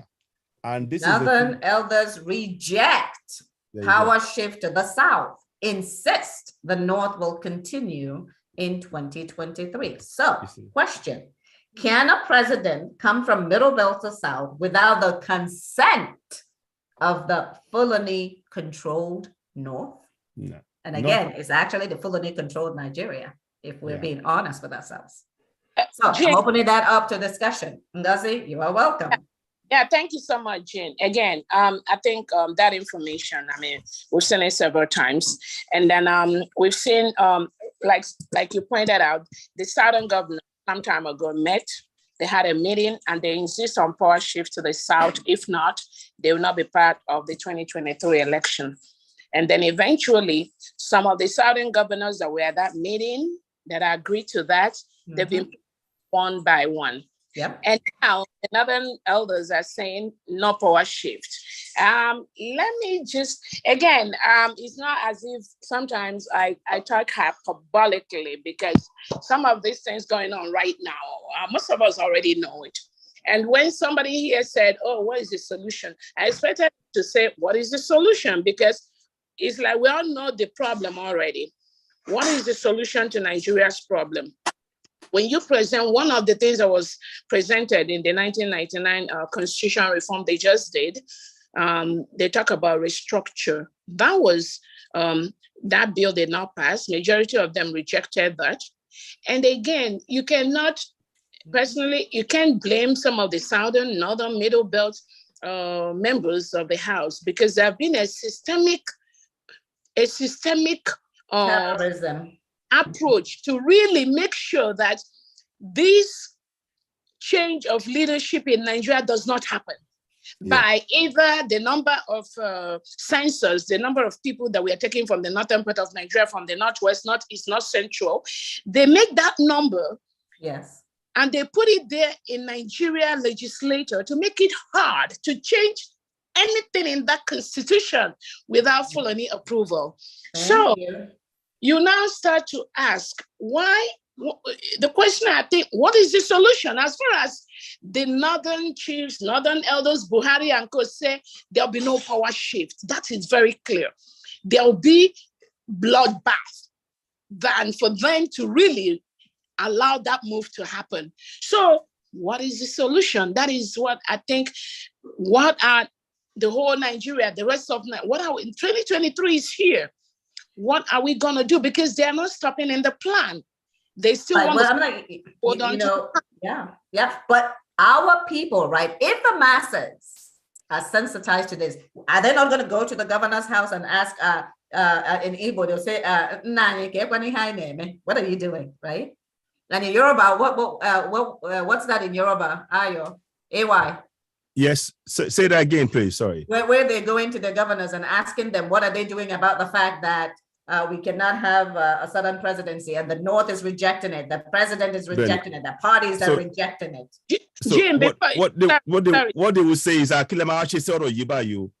we'll be asking, what are we going to do about this? But that's not what we need to do. We like I said, we need to take action. But that's action, right? If the people rise up and go to their elected officials. Yes. And say, you better do this. You better stand with your people. Yeah. Right? Okay. Yes. Something like that. You have to. Yeah. Okay. Sorry. Go ahead, Ngozi. Go ahead. Let me quickly answer that question quickly, because I know from my own side of Nigeria, there's this group that is called the Ohanese Ndibo. That Ohanese is seen as the people that are supposed to, in quotes, they are not though, supposed to be representing the voice of the Igbos. Yeah. So before the governorship election, the Ohanese group met with, they went to talk with the Fulanis, their masters. And their masters told them, let them go ahead and make sure the Anambra State election happens. And after that, they will release Nnamdi Kanu, or they will grant him amnesty, something to that effect. That, when you say, who do we ask? That those people, the Ohanese Ndibo, which is supposed to be the umbrella organization of leadership in Igbo land, as of now, the majority of the Igbos have passed a vote of no confidence on the Ohanese. We can't trust the leaders because the leaders still are subservient to the Fulanis. It's not just in the Igbo, even in the West, in the Middle Belt. Absolutely.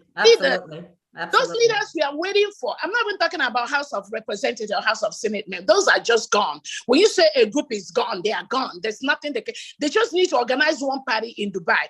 And all that thing they are telling their villagers will change automatically. So as far as going to the House of Rep member, asking them, what do you want to do? What do you want to do? No. It's not asking them what do you want to do. It's insisting that they represent the people. Because when the people arise, when hundreds of thousands of people come to your office, come to your home and demand something, Yeah, you will pay attention, right? You would definitely pay attention. So we need to get, that's, this sensitization and mobilization on the ground that we're talking about. This is what we're talking about. And it isn't anything that is foreign. The French Revolution, the poor people rose up, they spoke and they said, you need to give us food. You need to make the situation better, right? The monarchy says, oh, please, the aristocrats, let them eat cake, right?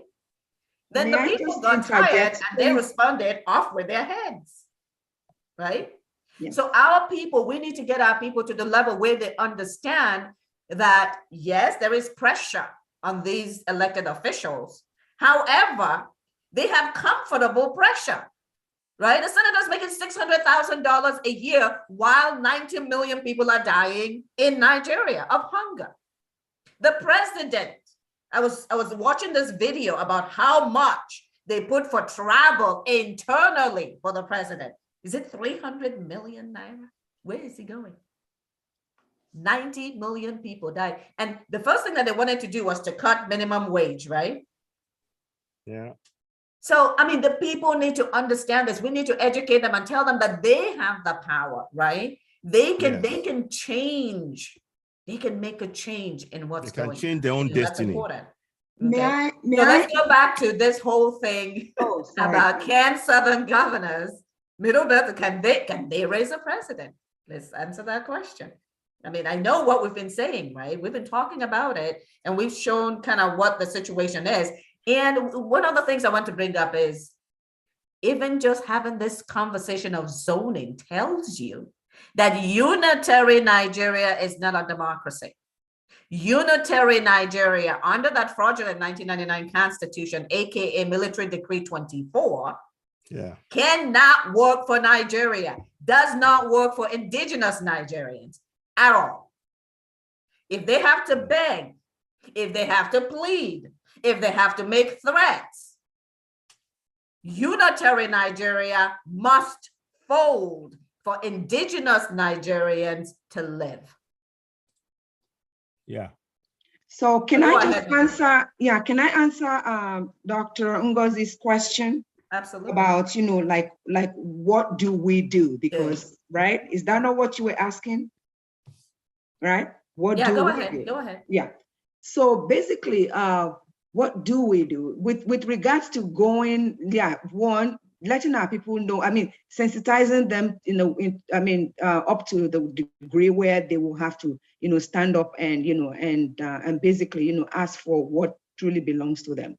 That's number one. But remember that when we say that, they should go to their representative, these people don't represent the mass. They don't represent the masses, and we know that. You know why? It's because they were selected by their bosses, right?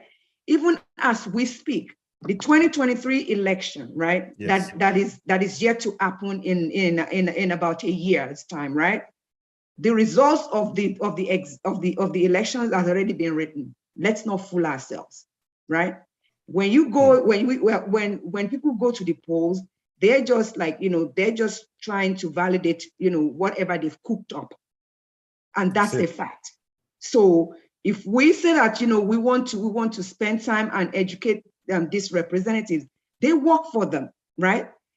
They actually work for the people who are the ones cooking up the books, right? They work for them. So again, I would just say that the answer is for us to to sensitize our people in such a way that we're not going to continue the process established by the fraudulent constitution, which the 2023 election is part of it, until we address we address how we want to proceed as a nation. Okay, through referendum. So in the referendum, do we want to be together? And if that's or not, correct. Yes, do we want to be together? Let the people decide, right? Do we want to be together or not?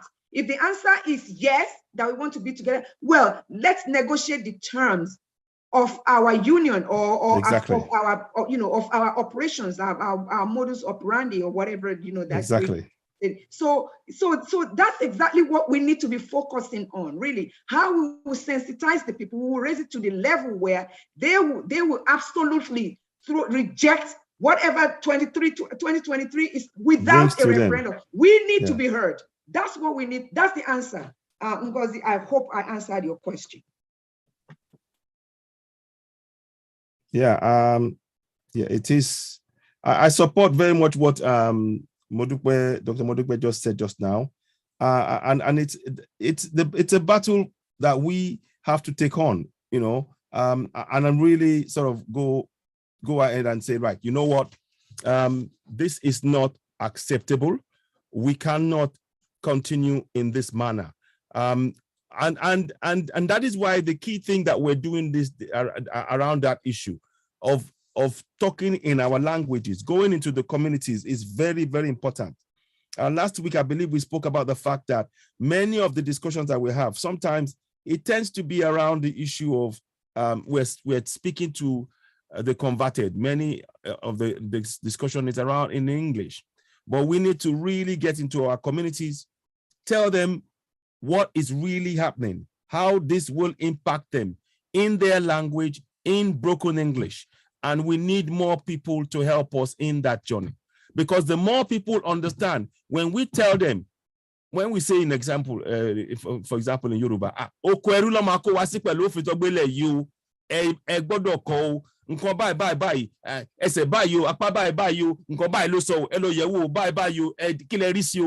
you say that in the language, you are connecting with the people. Our people are very, very, very knowledgeable. But when you hide knowledge from the best brains, even they won't know what to do. So by us speaking in our local languages, and I encourage every one of us to get on this struggle, but start talking in our language. Anything that we find out, ìwé òfin wọ́n fẹ́ yí ìwé òfin padà wọ́n tún fẹ́ ṣe òjòrò kan lọ́fẹ́ gbé wọlé o nǹkan báyìí lọ́sẹ̀ o wọ́n fẹ́ pé káwọn Fúlàní wọlé o àwọn ọ̀rẹ́ títí bọ́yà lọ́dọ̀ wa o kí lè rí sọ̀rọ̀ yìí o. You know, we start talking in that way. We really enthuse them, because when we talk in the language they understand, they then feel part of this struggle. One of the major issues that we have is that our people do not feel part of this struggle. Make our talk small, broken, small, I beg. You see, make we talk to our people. Make we break them down. You see, when we talk, say this government, now wudu government. You see, the thing where we say, when they say now wudu, we say, before any person from Bayelsa go be president and governor or House of Rep or senator, he go first go see Emir. Now Emir go say, oh yeah, we agree, make you do. That now waiting, we won't stop. You see, that's the kind of example of what I'm saying. We need to talk in that way with our people. We need to touch and reach the local people in the language they understand. When we speak to them in the language, and we have to do a lot more. We haven't done quite enough. Let's be very frank. No, we haven't even started. We haven't started. So this is not a blame thing, but it's to recognize the kind of work we need to do. And all of us, we need to conscientize and wake up those who are home, who are keen to do this, that we need them to pass the message to our people in their language. Because when they're speaking English, people tune out. They say it's not to do with them, it's government. But government is of the people, by the people, for the people. Exactly. And this is where that connection has got to come back in. So I just wanted to just bring that into the discussion. I'll pause here. Let somebody else carry on. Yeah, great comments. Prof. Anyeribe, do you have something to talk about this? Either can the president come from the middle belt to the south, given everything that's in the Constitution, the fact that the Northerners, meaning Fulani controlled North, is talking about that they have the numbers, right? And that they can keep the presidency forever, you know? So, comments. Given the constellation of things in Nigeria at the moment, it will be an uphill task. That's number one. Number two, I have a problem with the so-called elite, political elites in the Minas area. Because they're the people who are power hungry, money hungry, who think less about their own potentialities within their community of indigenous Nigerians, but they want to shine beside a slaver. And that's the problem I'm having with them. So even those of them, the diasporans, they are already vying for senatorship. Yes. Representation in the House of Representatives. Absolutely. Many of them, even though they have failed before at the presidency, are gunning for presidency. Again. How do we get to these people and make them realize that they are putting the cart before the horse? Yeah. If you don't keep your compound clean, if you don't even have a compound, I find it difficult to go out to be a ruler. That is the only thing I can say about it. And I would solicitate that at the next discussion, we include it as a primary topic. How and do we deal with these who should know, who have known? Look, if I talk about my mother, I wouldn't talk about her right now. She might not be interested in what I'm talking about as long as I provide gari for her and give her meat for the soup.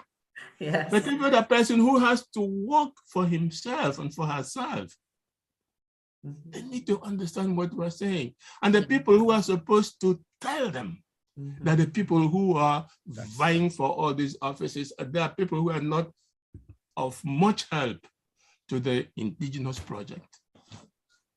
That's all.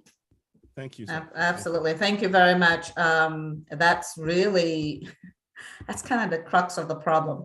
And I'll let somebody else talk. I'm going to bring up, what I want to bring up is the intermarriages between the Southern elite politicians and the Northern elite politicians, so that we can see that. But somebody else go ahead. Let me pull that up so that I can put it up on the screen, because these are important things for us to bring together for people to understand. So Ngozi, Stephen, Modupe, you can unmute yourselves and have a go while I bring this information up. Okay. Please do contribute. We'd like to hear from people. Go ahead. Okay, I'll just say one or two words about that whilst you're doing that. Now, I've heard about this. Apparently, the one Oba of Lagos married a Fulani woman, from what I understand, and she's now being sort of portrayed in a preeminent way, and the people who are in that area are sort of now understanding what is going on. That everything is Fulani, and what is the Seriki of Lagos? The way apparently his palace is huge, and it is significant. It is a sign of their dominance. But many of our so-called Western politicians are not keen on that fact. They even go and actually, they go to him and they sit next to him. They revere this man. Somebody said something, was it last week, that when the British came, I think somebody I spoke to, they said the British, when they had that, we had the Seriki in Lagos. The British actually went not to confirm with them, but to actually they couldn't believe it, so they went, and it's part of their finding to now understand. So again, this thing, we have to take that responsibility on. The people, the levers of power is in the hands of the North. We have to be very, very clear. Every single level, every single layer of power is in the hands of the North. Oh, right. Modupe, this is where you come in with the list.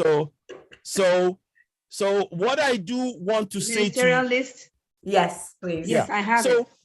Okay, please do show us that. The levers, and even politically, socially, financially, economically, every single aspect of that nation is under lock and key in the hands of the Fulanis. Even the information Yes. And this is, we are sleepwalking. We've sleepwalked into complete, disaster.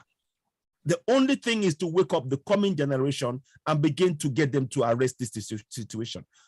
For example, we should be saying that the next people who are going to run for any election should not have anything to do with the emir. It should be no emir's business. It must be indigenous Nigerians. Exactly. It must be ancestral indigenous Nigerians. You see the problem there, Jean, is that they're actually indigenous, but they are being handpicked to go to the emir, and the emir will now give the okay. That is the key point. So, and if we're not careful, what will then happen is we better start now, because the next level that will happen is now, once they get all of the Fulanis to now become indigenous, guess what? They will be the ones who will now be representing a man from Ogun State. A Hausa man who's now an indigene will represent a man in Ogun State, and the emir will say yes. A man in Bayelsa who is a Fulani man will now go and represent a Bayelsan that Fulani man might be a Fulani man from Gambia. He could be a Fulani man from Cameroon. So, he's not even Nigerian. But that's what they're already doing in the north. Absolutely. That's what they're already doing. They want to. Right. And they are trying to take over in the south.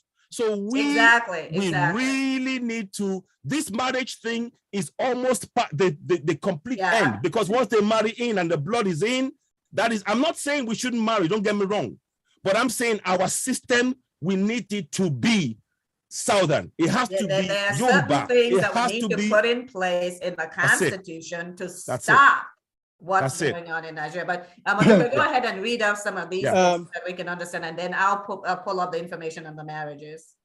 Yeah, so so these are the list, actually the first 20 or so list of ministers in Nigeria in 2021, just this past year. So we have Zainab Ahmed from Kaduna, right? Yes. Minister of Finance. Mm-hmm. So if you actually look, as we go down the list, you just note, the ministries that are headed by Fulanis. I mean, Fulani, person. I mean, a person of Fulani origin. You will see that it's the non-indigenous, heavy ones. Exactly. Non-indigenous, exactly. Non-indigenous people, the heavy ones, like Minister of Finance, right? Yeah. Of course.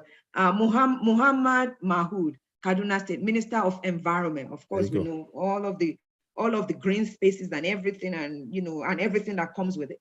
So it's Mahmoud who is in charge. Then Sabo Nanono, Kano State, Minister of Agriculture and Development. We're talking about Ruga and all this stuff. Absolutely.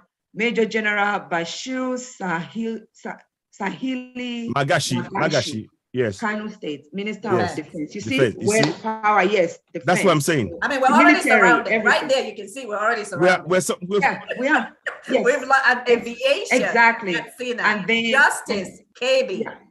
And then Minister of State, Kogi. I mean, it's unbelievable. Yes, look at that. Minister of yes, exactly. And even look at look at this one too.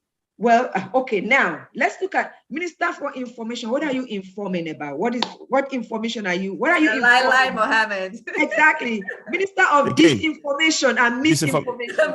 Exactly. Can I please? I want to say something about the Gbemisara Saraki. Go ahead. You see, this is where people who are talking. If you are talking APC, PDP, this should give you an indication that all of that is a game. Because I'm sure this Gbemisola Saraki must have some kind of relation with Bukola Saraki. I think she's the sister of the person. There you go. So she's now you see, and again, that is Fulani. So now, and these are things that is happening right before our eyes. Mm-hmm. So please carry on with the list. Yes. Yeah, and correct me if I'm wrong. They also said that, I also heard that the Sarakis are Fulani, that they are actually, half Fulani, and they just have a little bit of... Exactly. That is indeed the case. Mm-hmm. Yeah, then Fashola, Minister of Works and Housing. Yeah, I think somebody is about to speak. Mr. Faleti, you want to say something? Yes, I just want to chime in on the intermarriage thing. that my brother spoke about. With all due respect to him, I want to be misquoted. Or how did he say? Don't get me wrong. Please get me wrong. We should not intermarry. Okay. Yes, and I'm saying it because it's used as a weapon. Yes, it is a weapon. Yes. Let's get to the root. Let's get to the root. Let's get to the root. We should not intermarry. It is not my opinion. It is the law of God, and I'm not ashamed to bring religion into the discourse. We are in the same plight that the children of Israel were back in the days. Right now, the Lord told the children of Israel not to intermarry. Why? Because it will mix up the races and it will eventually make the Israel race extinct. This is the same thing that the Fulanis are trying to do. They are trying to intermarry so that the next generation will not be purely Yorubas, and the generation after that will be purely Fulani. Yes. We should not be ashamed to say these things. I mean, intermarrying with the Fulani is essentially right? sleeping with the enemy. The indigenous. Absolutely. It's sleeping with the enemy. Let's talk about Governor Ganduje's of Kanu's daughter married Governor Ajimobi of Oyo's son.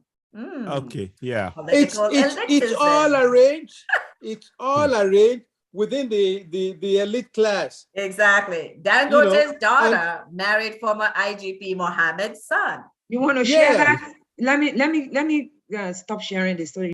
So please, Dr. Modukwe, send me that list, please. Send me that list. Thank you very much. And then Buhari's daughter married the richest man's son from Borno State, while his son married the princess of Kano. Abike Dabiri, former lawmaker and now special advisor to this president on foreign matters, is now an in-law to Governor of Ogun State. Are you guys watching what's happening at the top? Yeah. At the elite top, the political elite top. This is what's going on. Right? They are concentrating power within the elite class. Exactly. While surreptitiously still continuing the Futajalon agenda for the next generation. This is crazy. Madukwe, if you can stop sharing your screen now, that'd be great. Okay. So we're coming to end of our program today, and we do apologize for the issues that we had in the beginning with regards to having people come up. So I didn't miss much. Going live. No, you didn't miss much. So we had a problem there. But next week we're all set now. We got the training. And we'll make sure that we put this up earlier, okay? But the things that we're talking about today is extremely important. It is extremely important. It's extremely important for not just those at home, but for those in the diaspora to understand what's going on. Because we act as if, as Prophet Nyerebe said, rightly so, those in the diaspora are already vying for senators and presidency or whatever in Nigeria, saying that they have no interest, right? They have no interest in stopping the 2023 election to save their people, right? Everybody wants to go because there is corruption that is made legal, like I said, no, not legal, made official in the Constitution. And then let's talk about the amendments. Let's pull up just do you have those, the three that we talked about, 36, 38, and 42. Could you flash that up so that we can tell our people what's actually going on with the political elite, what they are doing to their own people? If we can pull that up, that would be awesome. We're going to look at 36, 38, and 42. Let me go at 30. Can you put that? Okay. If you got it, good. Okay. Yes, that's fine. So let me move this. Okay. All right. So this is 36. Yeah, go ahead. What does it say?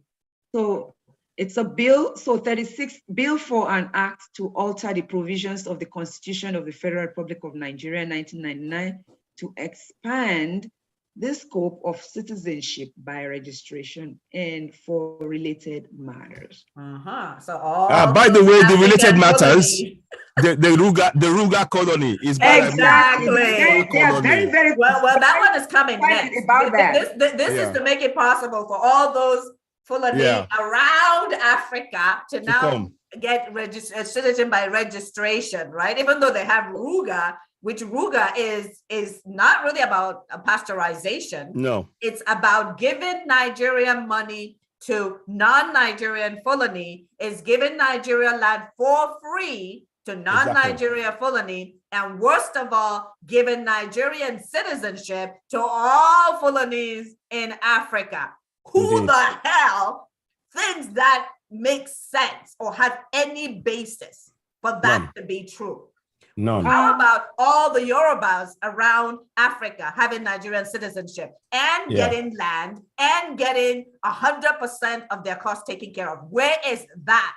Yeah, it's crazy. So, Governor, where is that, Buhari? Where is that? Where are some of the people in Akeredu, right? Where is that, Wike? Where have you seen that? Okay, it's crazy. It's crazy. Let's go to the next one. Yeah, can I just say something real quick? Absolutely. Go ahead.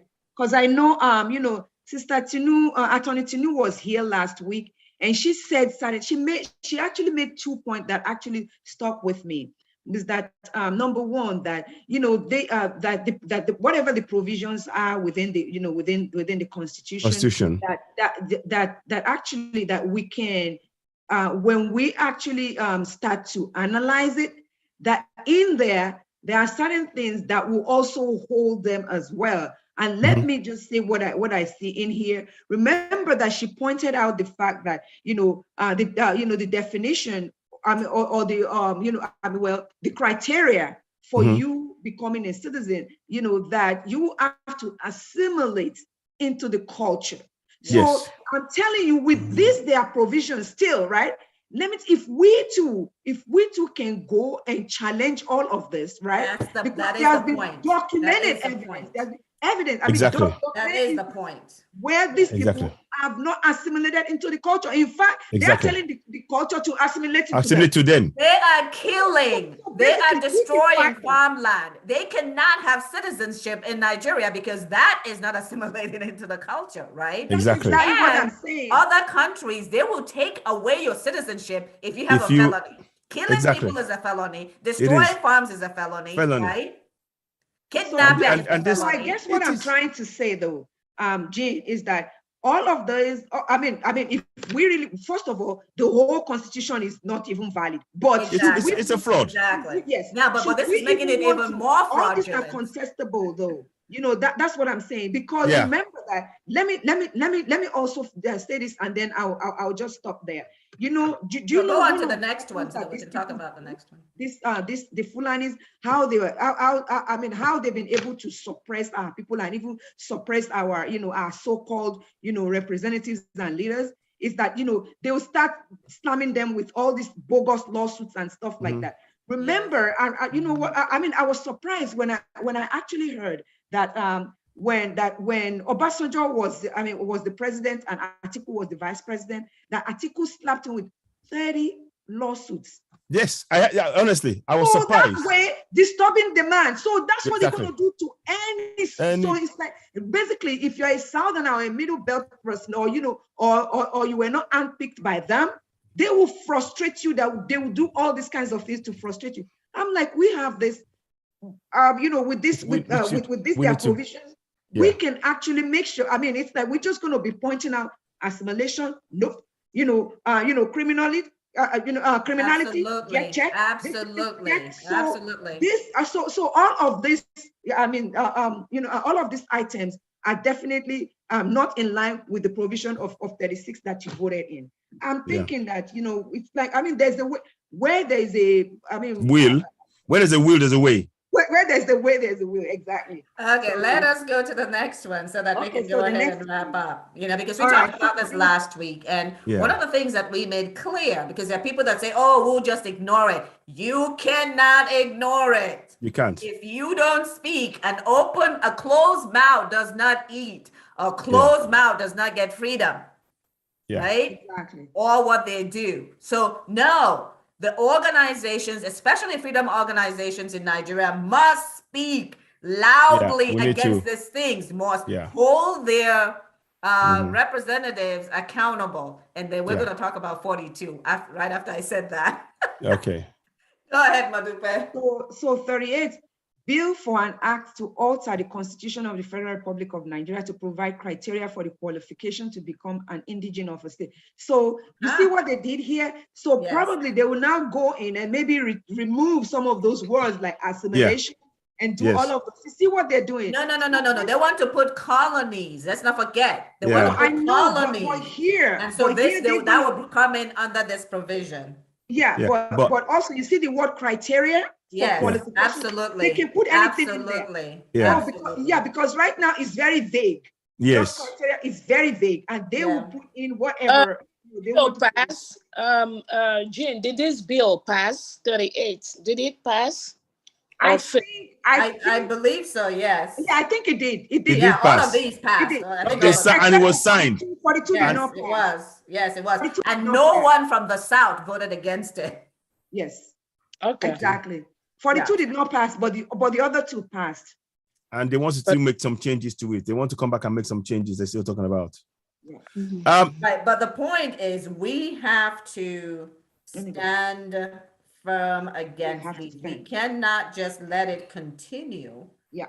And say that, if we ignore it, no, there is no such thing as ignoring. We cannot ignore these situations. No. Okay. The people must speak and loudly from all areas, right?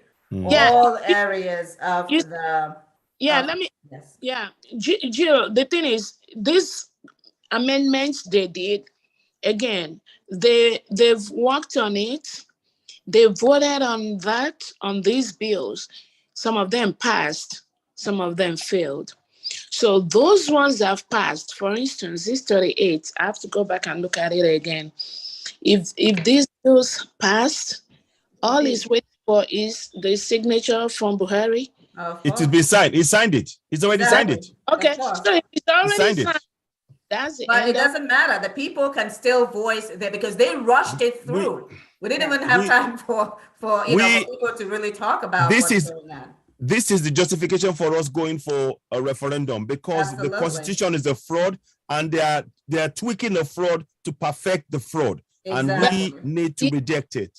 Yeah, but remember the area, there was a bill for restructure and in this thing, the vote, it failed. Yeah, so, none of the Southern people voted for it. None of them. So, that's what I heard. None of them voted for referendum. None of the political elite voted for referendum. Because they don't want their pockets. It's their pockets they're looking for. Well, I mean, again, that's what we're talking about, right? Yeah, so these messages are pretty clear. The restructure failed. And I know many Nigerians needed the restructure. Now they failed it. And then what is the next thing? They already voted both, and then numbers are there. Yeah. That's kind of what we're talking about. So I'll send you that, Dr. Rabweze, the voting. So it did pass. This one passed. 36 passed also. Mm-hmm. Yes. Yeah. 36, 38. Okay, yeah, 38 can go off screen sharing, that'd be great. Then, but 42 didn't pass. Mm-hmm. Yeah, send me details of that, please, as well. Okay. And by the way, I sent you something. Yeah, I think I sent it to you, Jane.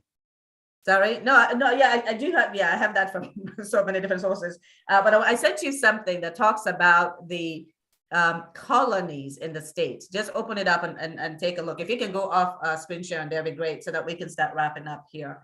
Because we did start late. Just now? You sent it to me now? Okay. In WhatsApp. Hold on 1 second. Whilst we're doing that, I will read up the Ahmadu Bello quote in Yoruba, so people can hear it. Do you have it? Do you have? I have it. It's on the screen. The picture up. Do you I have a picture. Yeah, I want to share that. Okay, let me. But I don't know. Well, maybe I could forward it to. Should I? If it's just go to share screen and share your screen. Okay. Let's do this now. Yeah, I can just share your screen because I believe you are. Oh, wait a minute. Yeah, I can. Yes, I can. I can. Yeah, okay. Because I know you were co-host, so you should be able to. So now I want you to, can you see that on the screen? Yes, very good, very good. So I'm going to read it out, and it states that orílẹ̀-èdè tuntun tí à ń pè ní Nàìjíríà yẹ kí ó jẹ́ ohun ìní ti wa láti ọwọ́ baba ńlá wa Uthman Dan Fodio. A gbọ́dọ̀ láàánú ìdílọ́wọ́ ìyípadà agbára. A lo àwọn nǹkan ti àríwá bíi ṣetán irinṣẹ́ àti àwọn gúúsù bíi agbègbè tí a ti ṣẹ́gun wọn àti má ṣe jẹ́ kí wọ́n jọba lórí wa. A kò sì gbà wọ́n láàyè ní ìṣàkóso lórí ọjọ́ iwájú wọn. So basically, that's what I just translated what he said there. And the last word I said is the word he spoke. Ọ̀rọ̀ burúkú tí Amadu Bello kọ ní Yorùbá Ìtají referendum báyìí. So again, I'm speaking to the people in our language to make them wake up, to make them see that it is of immense importance that we begin to challenge these people, that we do not accept this injustice. You know, so for when the people are speaking, when we write in their languages this way, we are helping the people to understand what has been done and translating, because I bet many people in our local in dialects don't understand this, because they just say it's English. But when we translate it and they understand the impact on them, that's part of waking them up. So we need to do more of this. I will be bringing the one from Amadu Bello, not Amadu Bello, Tafawa Balewa as well. He said something as well, that they wanted to carry conquest to the sea. But many people didn't know this. 1947. We need to get that so also. These are things that we should really be highlighting. And these are the people who the Northern Fulani leaders revere as leaders. Yes. These are the people they revere as leaders. So I just wanted to bring that to your attention. So I'll end it. Is it possible for you to translate this into Igbo? Because they have a lot of strong, big words over here. Yeah, okay. I can work on that. Okay. So you can read it in English, though. You can read the English version. Oh, okay. Or somebody can also read it in Pidgin, Yeah. I feel, Okay. So, yes. I can work on that. Yeah, but go ahead and read the English one, just so that the English people would hear it. Okay. Okay, I'll read it. The new nation called Nigeria should be an estate of our great-grandfather, Uthman Dan Fodio. We must ruthlessly prevent the change of power. We use the minorities of the North as willing tools and the South as a conquered territory, and never allow them to rule over us, and never allow them to have control over their future. Amadu Bello, 12th of October, 1960 is when he said this. 12 days after the so-called independence. That should tell you how much plan they have already in place. That independence was a charade. Exactly. So yeah, I'll stop there. Exactly. I mean, obviously Africa, especially Black and South Africa, supposedly had independence, but did not actually. Exactly. We've seen that happen. That independence, we actually don't have independence. What we have is a system that is designed to keep Africa impoverished. Yeah. To use the greed of its leaders, to generate poverty amongst the people, and to take its resources to build the first world, the second world, and to keep Africa impoverished and under the feet of others. It's up to us, people of color, to understand what's going on, not just in Nigeria. The Fulanese are not just in Nigeria. Yeah. Okay, they're using these same tactics in other West African countries and have actually also risen to the level of presidency and doing the same thing, right? Yeah. So they move themselves from one country to the other, right? So they can be citizenship in other countries, but then they move them to the next country that they want to Fulanize. And that's what's happening to Nigeria right now, okay? Yeah. So they just move from place to place, trying to find a place where they can actually succeed. And if we're not careful, they will succeed in Nigeria. And so we need to wake up people up and let them understand exactly what's going on, okay? Yeah. And yes, we need the international community to understand what they're doing. They know what they're doing, but they need to know that we know what they're doing as well. Exactly. And that, that we're not going to continue to tolerate our people being killed so that their people can flourish, okay? That needs to stop all over Africa. It needs to stop. Okay, now the Chinese are coming in, trying to take that which the others have not taken, right? They're cutting stones, I mean, like precious stones, cutting them up from Nigerian soil, taking them away. Yeah. They're bringing their people into China and discriminating against us in our own land. Even in South Africa. They go to South Africa and they're discriminating against the owners of the land. Okay, so we need to wake up. It's not just about Nigeria. Africa, Black Africa, you must wake up to your plight. Okay. Jane, so is somebody going to say this in Pidgin? Okay. Just need to make a quick point about what you just said. Go ahead. As recently as 2011, we need to remember that the Fulanis temporarily succeeded in running Central African Republic until the people rose up. Exactly. Exactly.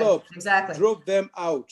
Yes. I'm glad you said that, Stephen. I'm glad you said that. Yeah, Stephen, we need to bring that. In fact, I will mention that. I think, how about our next conversation? Let's talk about that so that our people can see that even a smaller nation was able to get them out. Right? Exactly. So how about next week? Central African Republic. That? What do you guys think? I think that's a great one to talk about. Yes. It will be very encouraging to our people. Absolutely. Absolutely. That's a great comment, Stephen, because I've been thinking about that we need to bring that in. And we need to reach out to them too and borrow from what they've already done. I know, you read my mind. Yes, absolutely. We need their template. Absolutely. We do. Absolutely. So does somebody want to do this in Pidgin? Make I try small. Okay. The nation where we call Nigeria, now it go be our grandpa estate, with Madam Fodu. We go make sure say nobody could come up power for our hand. We go use the northerners. As we go use them as tools, we say then we go use them conquer the south, and we go never allow them to rule over us, and they not go fit control their own destiny, and that's what people are. Thank you very much. And this one a really bad one, because they talk here, say the south. They go treat us like conquered territory. Not the people would they see. Would they see them for Oyo? They bring 70. Would they see them for, they won't put emir. They have emir. They put emir everywhere. They won't put colony everywhere. And to that, but were you able to open that I sent to you about the colony? And Prophet Nyerebe, go ahead, please. Go ahead and speak. You can just unmute and speak. I only have a simple question. Okay. The past months up to last year, we were having a lot of people participating, at times 80. Yes. And today there is a maximum of eight people. Well, just to explain that away, because we took a hiatus, and so we're kind of coming back into this. We just like restarted.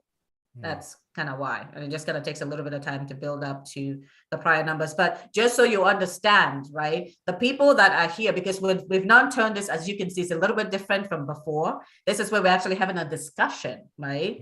And it's being watched in a lot of platforms where thousands of people are viewing it. Yeah. Right. So it's not just about what happens here. Right? We're having discussion outside. It's being watched by people live as well. So exactly. Okay. So we're going to be increasing the number of places where we're showing it live and where it gets reviewed, so that we can have thousands of people instead of a few handful. And Ginger Media has been fantastic, because every time that we broadcast there, it's a minimum of 2,500 people, that view it within that first day. So that's been great to partner with them, and we just have to build up all of our avenues. We're going to be reaching out to bloggers so that they can start blogging about this. So we're doing things a little bit differently so that we can actually have a greater reach. Does that make sense, Prophet Nyerebe? Yep, it's okay. Okay, that's what we're trying to do, is to increase the outreach to people. Not necessarily, yes, we want to have people come in here and have the discussion, but we want to have a greater number of people to be able to see it.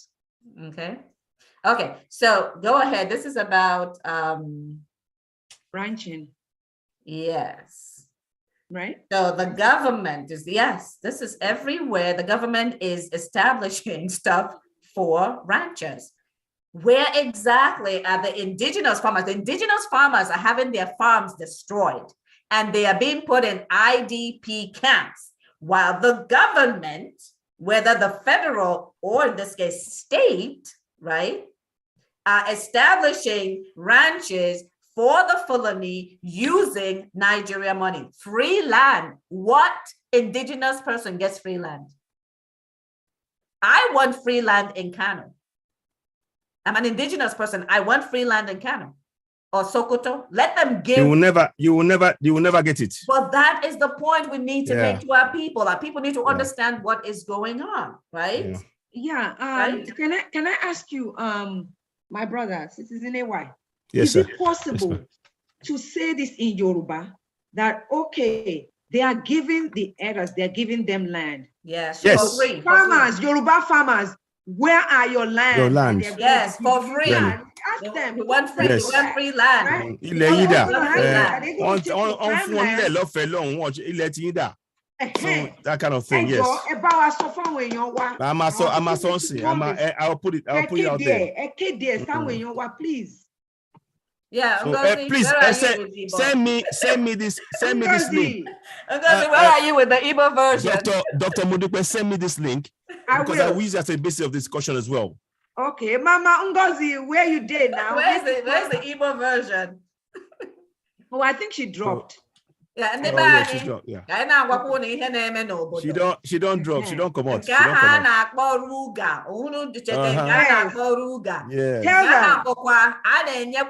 Fulani, Nigeria, has citizenship. How we bata. Nunani, Nani, Ego, Hani, Hana, Okwe Haneme, and Kana Ziko Kita. Okwa na Kaduna State, El Rufai, aruru ha ebe ha ga na-etinye ehi ha. Yes. Okwa ha ga-enye ha ana, ha ga-arụrụ ha, and since ihe ha ga-eweta bụ ụmụ ehi ha. Ajụjụ anyị na-ajụ ndị a si esi bịa n'ụlọ anyị bụ ka ekwa n'ihe ndị nọ n'ala na-enweta. Ọ bụ na a na-enye ndị mmadụ niile ihe nke unu ga-ezi ihe anyị na-enweta, unu ga-amalitekwa ma akwa ihe na-emenụ, unu ga-amalitekwa na-agwakwa ha dat na nke anyị emekwa eme na ndị si esi abụghị ndị ga na-eri ihe nọ na ala anyị. Daalụnụ. Very good, very, very good. Very good. Well done. Well done. Said, but I know you said something. I know you said something. I think I did really well on that too. I'm proud of you. You can go ahead and stop sharing so that we can round up. Okay. Please. You know what? I should have asked Professor Yoruba to exactly what you said. Let him say it in Yoruba too. So I am satisfied with what you said, Jean. I did pretty well, right? I thought I did pretty well. But we have to fine tune it. But I mean, but I thought I did really well. I brought in the main points, and I did one that most people will understand. Yes. And that's what I said. Yes. Can we have maybe like 2 minutes? Let my brother say it to our people, please. Okay, just put the picture up so I can read this a little bit as I'm translating, right. Just to show it up. Okay. So Mama gbìyànjú àti túmọ̀ nǹkan tí wọ́n kọ síbẹ̀ tí nǹkan tí Rufai ṣe ní ilẹ̀ Kaduna kọ́ ni. Ilẹ̀ Kaduna, yes. Ilẹ̀ Kaduna. Ẹ̀yin ará ẹ̀yin ọmọ káàrọ̀-oòjíire ẹ wá gbọ́ tuntun ṣe fẹ́ gbọ́ ẹ jẹ́ ká gbọ́ eléyìí o. Gómìnà ní ilẹ̀ Kaduna Rufai ní kí ló ṣe. Wọ́n ní pé torí pé àwọn ò fẹ́ kí àwọn darandaran kan máa daran káàkiri ilẹ̀ wọ́n á fún wọn ní ilẹ̀ lọ́fẹ̀ẹ́ ni o. Wọ́n kàn fún wọn lọ́fẹ̀ẹ́ àwọn èèyàn wọn. Wọ́n ti ní pé àwọn ọmọ máa fún àwọn darandaran nílẹ̀ lọ́dọ̀ wọn. Èmi wá fẹ́ bí ní ìbéèrè kan o. Ẹ jọ̀ọ́ ilẹ̀ wo ni àwọn ìjọba ń fún yín bẹ̀yẹn o? Ẹ béèrè ilẹ̀ tí yín náà o. Ẹ̀yin Yorùbá tẹ́wà ń bẹ̀yẹn ṣe lè lọ bẹ̀rẹ̀ fúnlẹ̀ ní Kaduna. Ṣé wọ́n lè fún yín nílẹ̀ ní Kaduna? Ìyẹn la fẹ́ mọ̀ o. Ṣé rí ara tó ń ṣẹlẹ̀ sí wa rèé? Ẹ jẹ́ kí gbogbo wa mọ̀. Wọ́n ń fún àwọn darandaran nílẹ̀ ní ọ̀dọ̀ wọn náà. Àwọn darandaran tó wá láti Nàìjíríà. Wọ́n wá láti Nàìjíríà. Wọ́n wá láti Nàìjíríà. Tọ́ má dẹ̀ pa àwọn èèyàn wa, wọn ò ní sọ kọ́bọ̀ fún wa o. Tọ́ bá pa gbogbo àwọn àgbẹ̀ wa tó ti pa Dr. Aborode, wọn ò sọ kọ́bọ̀. ara rẹ jẹ tá à ń sọ nìyẹn o afẹ́kẹ́ mọ̀ yẹn màdá Dubai náà àtúmọ̀ sọ̀rọ̀ lórí ẹ̀ ṣeun. Thank you, my brother. Thank you so much. ẹ ṣeun. So we just try to explain just like Jean did there. So thank you so much. I hope I'll be doing a program on that specifically because I need to raise the awareness about this. 10 billion naira. 10 billion naira. You see, you I can just go saw that off now. A screen share and so let's round up. The question that we had today was true or false? Do the indigenous Nigeria have self-governance? And I will go around the room and each one will just say true or false. Do they have self-governance? Prof. Anyerebe, do we have self-governance in the Middle Belt to the south, the indigenous people of Nigeria, and the Hausas too, because we have to put them in there? In my opinion, at the present disposition, we don't have self-governance. Everything is imposed. And even if somebody suggests that we are free, we don't have the means to maintain and defend our freedom. That is not being independent. Okay, awesome. Modupe, if you can get ready the Danjuma video, because that's very short, and we will play that at the end because that kind of talks to what you're talking about freedom and what's actually going on. AY, true or false? For me, it's a false. A nation, we don't have control over our resources, our lives, our land, even our mind, our thought process. These guys, everything. We are being controlled from top to bottom. So for me, it's a false. That is what we need to change. Thank you. Okay, Modupe, true or false? You're muted. You're muted. Oh, sorry. Yes, we are definitely not in control. We're not. In fact, we don't even have the illusion of being in control. So. Some people actually still have that illusion. Some people do. And that's why we're having these programs, to make it sure that people understand that there's no illusion here. And I'm telling you that the illusion is an illusion. Do you understand what I'm saying? The illusion is that actually a delusion. Really. Yes, thank you. It's delusional for sure. I like that, delusional. It's an illusion. So, okay, Stephen. Said, yes, ma'am. Yeah, hold on, let Modupe finish. Sorry, Modupe, tell you I'm done. Just like Prof said, we couldn't be, with the way things are, we could not be in control. It's not even possible. It's not possible. It's not even close to being possible. And that's why we see where Afenifere is begging, Ohaneze is begging, Southern governors are begging, and the Northern elders had to go and beg. Governors are saying, we're not giving up power. We're not giving up power. And we're saying no referendum, no election. No election. No referendum, no election. No referendum, no election. No election. No referendum, no election. Okay, Stephen, you're up. True or false? It is false in its incipiency, and it is false by default. It is false by default because we've never had governors to begin with, and if we did, it's centrally planned. Secondly, it's also false by default because what is termed government is actually the creation of the Futajalon Manifesto, which rests power in the myopic views of the Fulanis. We are conquered people, and therefore we can't be self-governing if we're conquered people. Thank you. Okay, thank you all very much. And Modupe, if you can get that Danjuma video, because this is one that every indigenous person must watch, because it actually captures. He's very clear about what's going on. He's very clear about who is aiding and abetting this quote unquote Fulanese, right? But if you notice, Buhari has never ever said anything about Fulanese, and they're the ones on the paper every day killing. He talks about bandits. He talks about kidnappers. These are groups that you cannot even, pretty much technically we've heard from Milafia that said they're all the same, right? Bandits, kidnappers, Fulani, they're all the same, right? Yeah. However, I mean, Buhari has never condemned the Fulani's daily killings, the 4 million they have sacked from the land. He's even abandoned those that are in the IDP camps, right? Yes. So, you know, we just really need to understand what's going on. So if you can please play that from, this is Danjuma, where he- But the peace in this state. Go to full screen. You can just play it. See, come down. No, come down. Yeah, right. There's the screen. Yeah, no. That the little thing with the little on the right-hand side, at the bottom, the right-hand side. Come down. Yeah, come down right there. That looks like a TV. That looks like a TV. It looks like a TV. I can't see it. Okay. But anyway, don't worry about what I'm because this my it's okay. Just go ahead and play it, just so that people can understand. Go ahead. No, I think give me 1 second. Here's what I'm gonna do. Let me move all. Yeah, because again, as we're talking about, right? This is really important for our people to hear, right? It's very important for our people to hear. The peace in this state is under. Go ahead.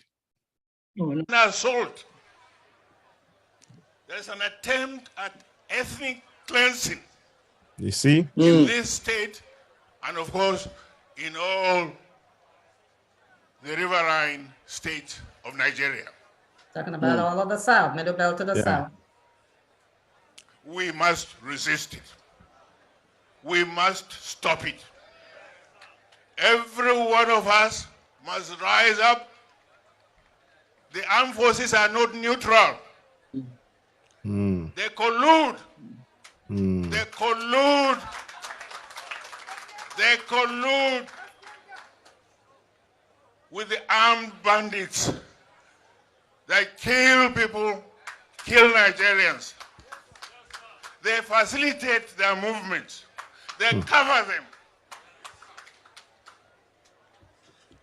If you are depending on the armed forces to stop the killings, they won't do. You will all die one by one. Wow.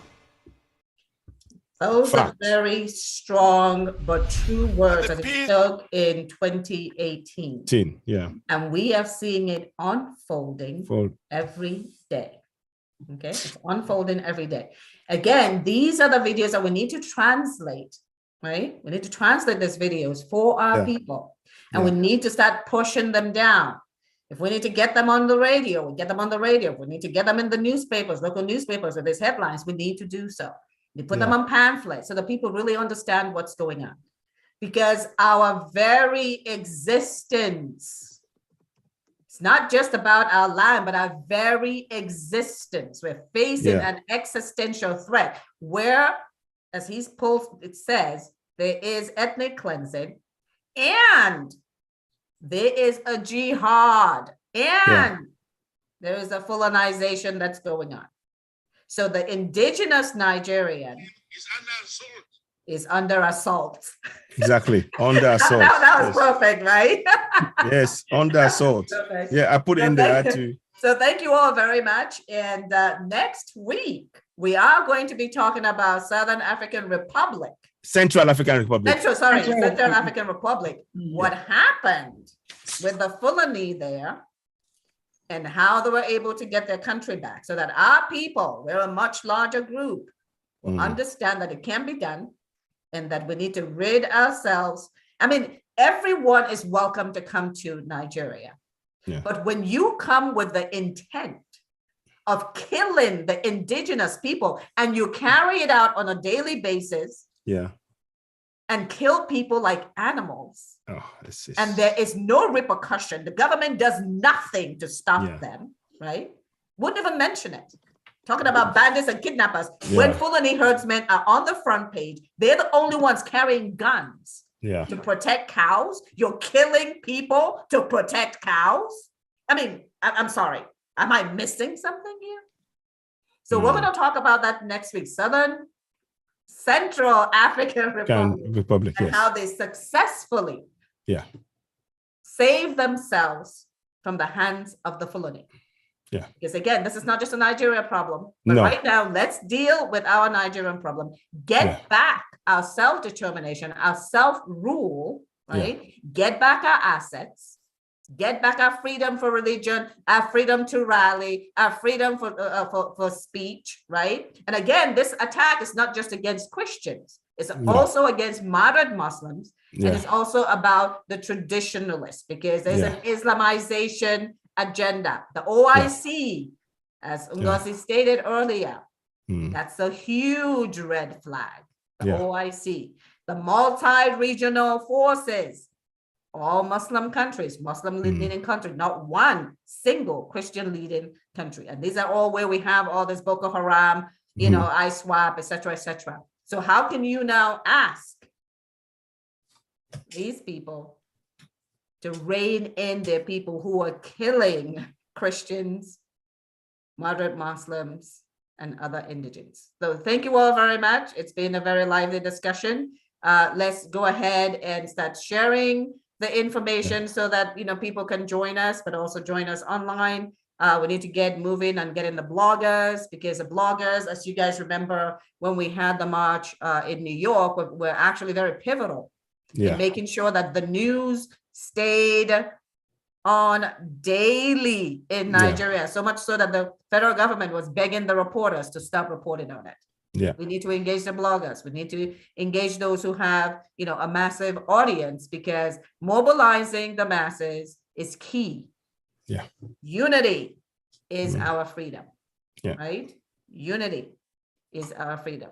So thank you all very much. And until next week, I say good morning, good afternoon, good night, and see you next time. Good night, everyone. Good night. Good night. Take care. Thanks. Bye. Bye. Bye. Bye. Bye. Bye.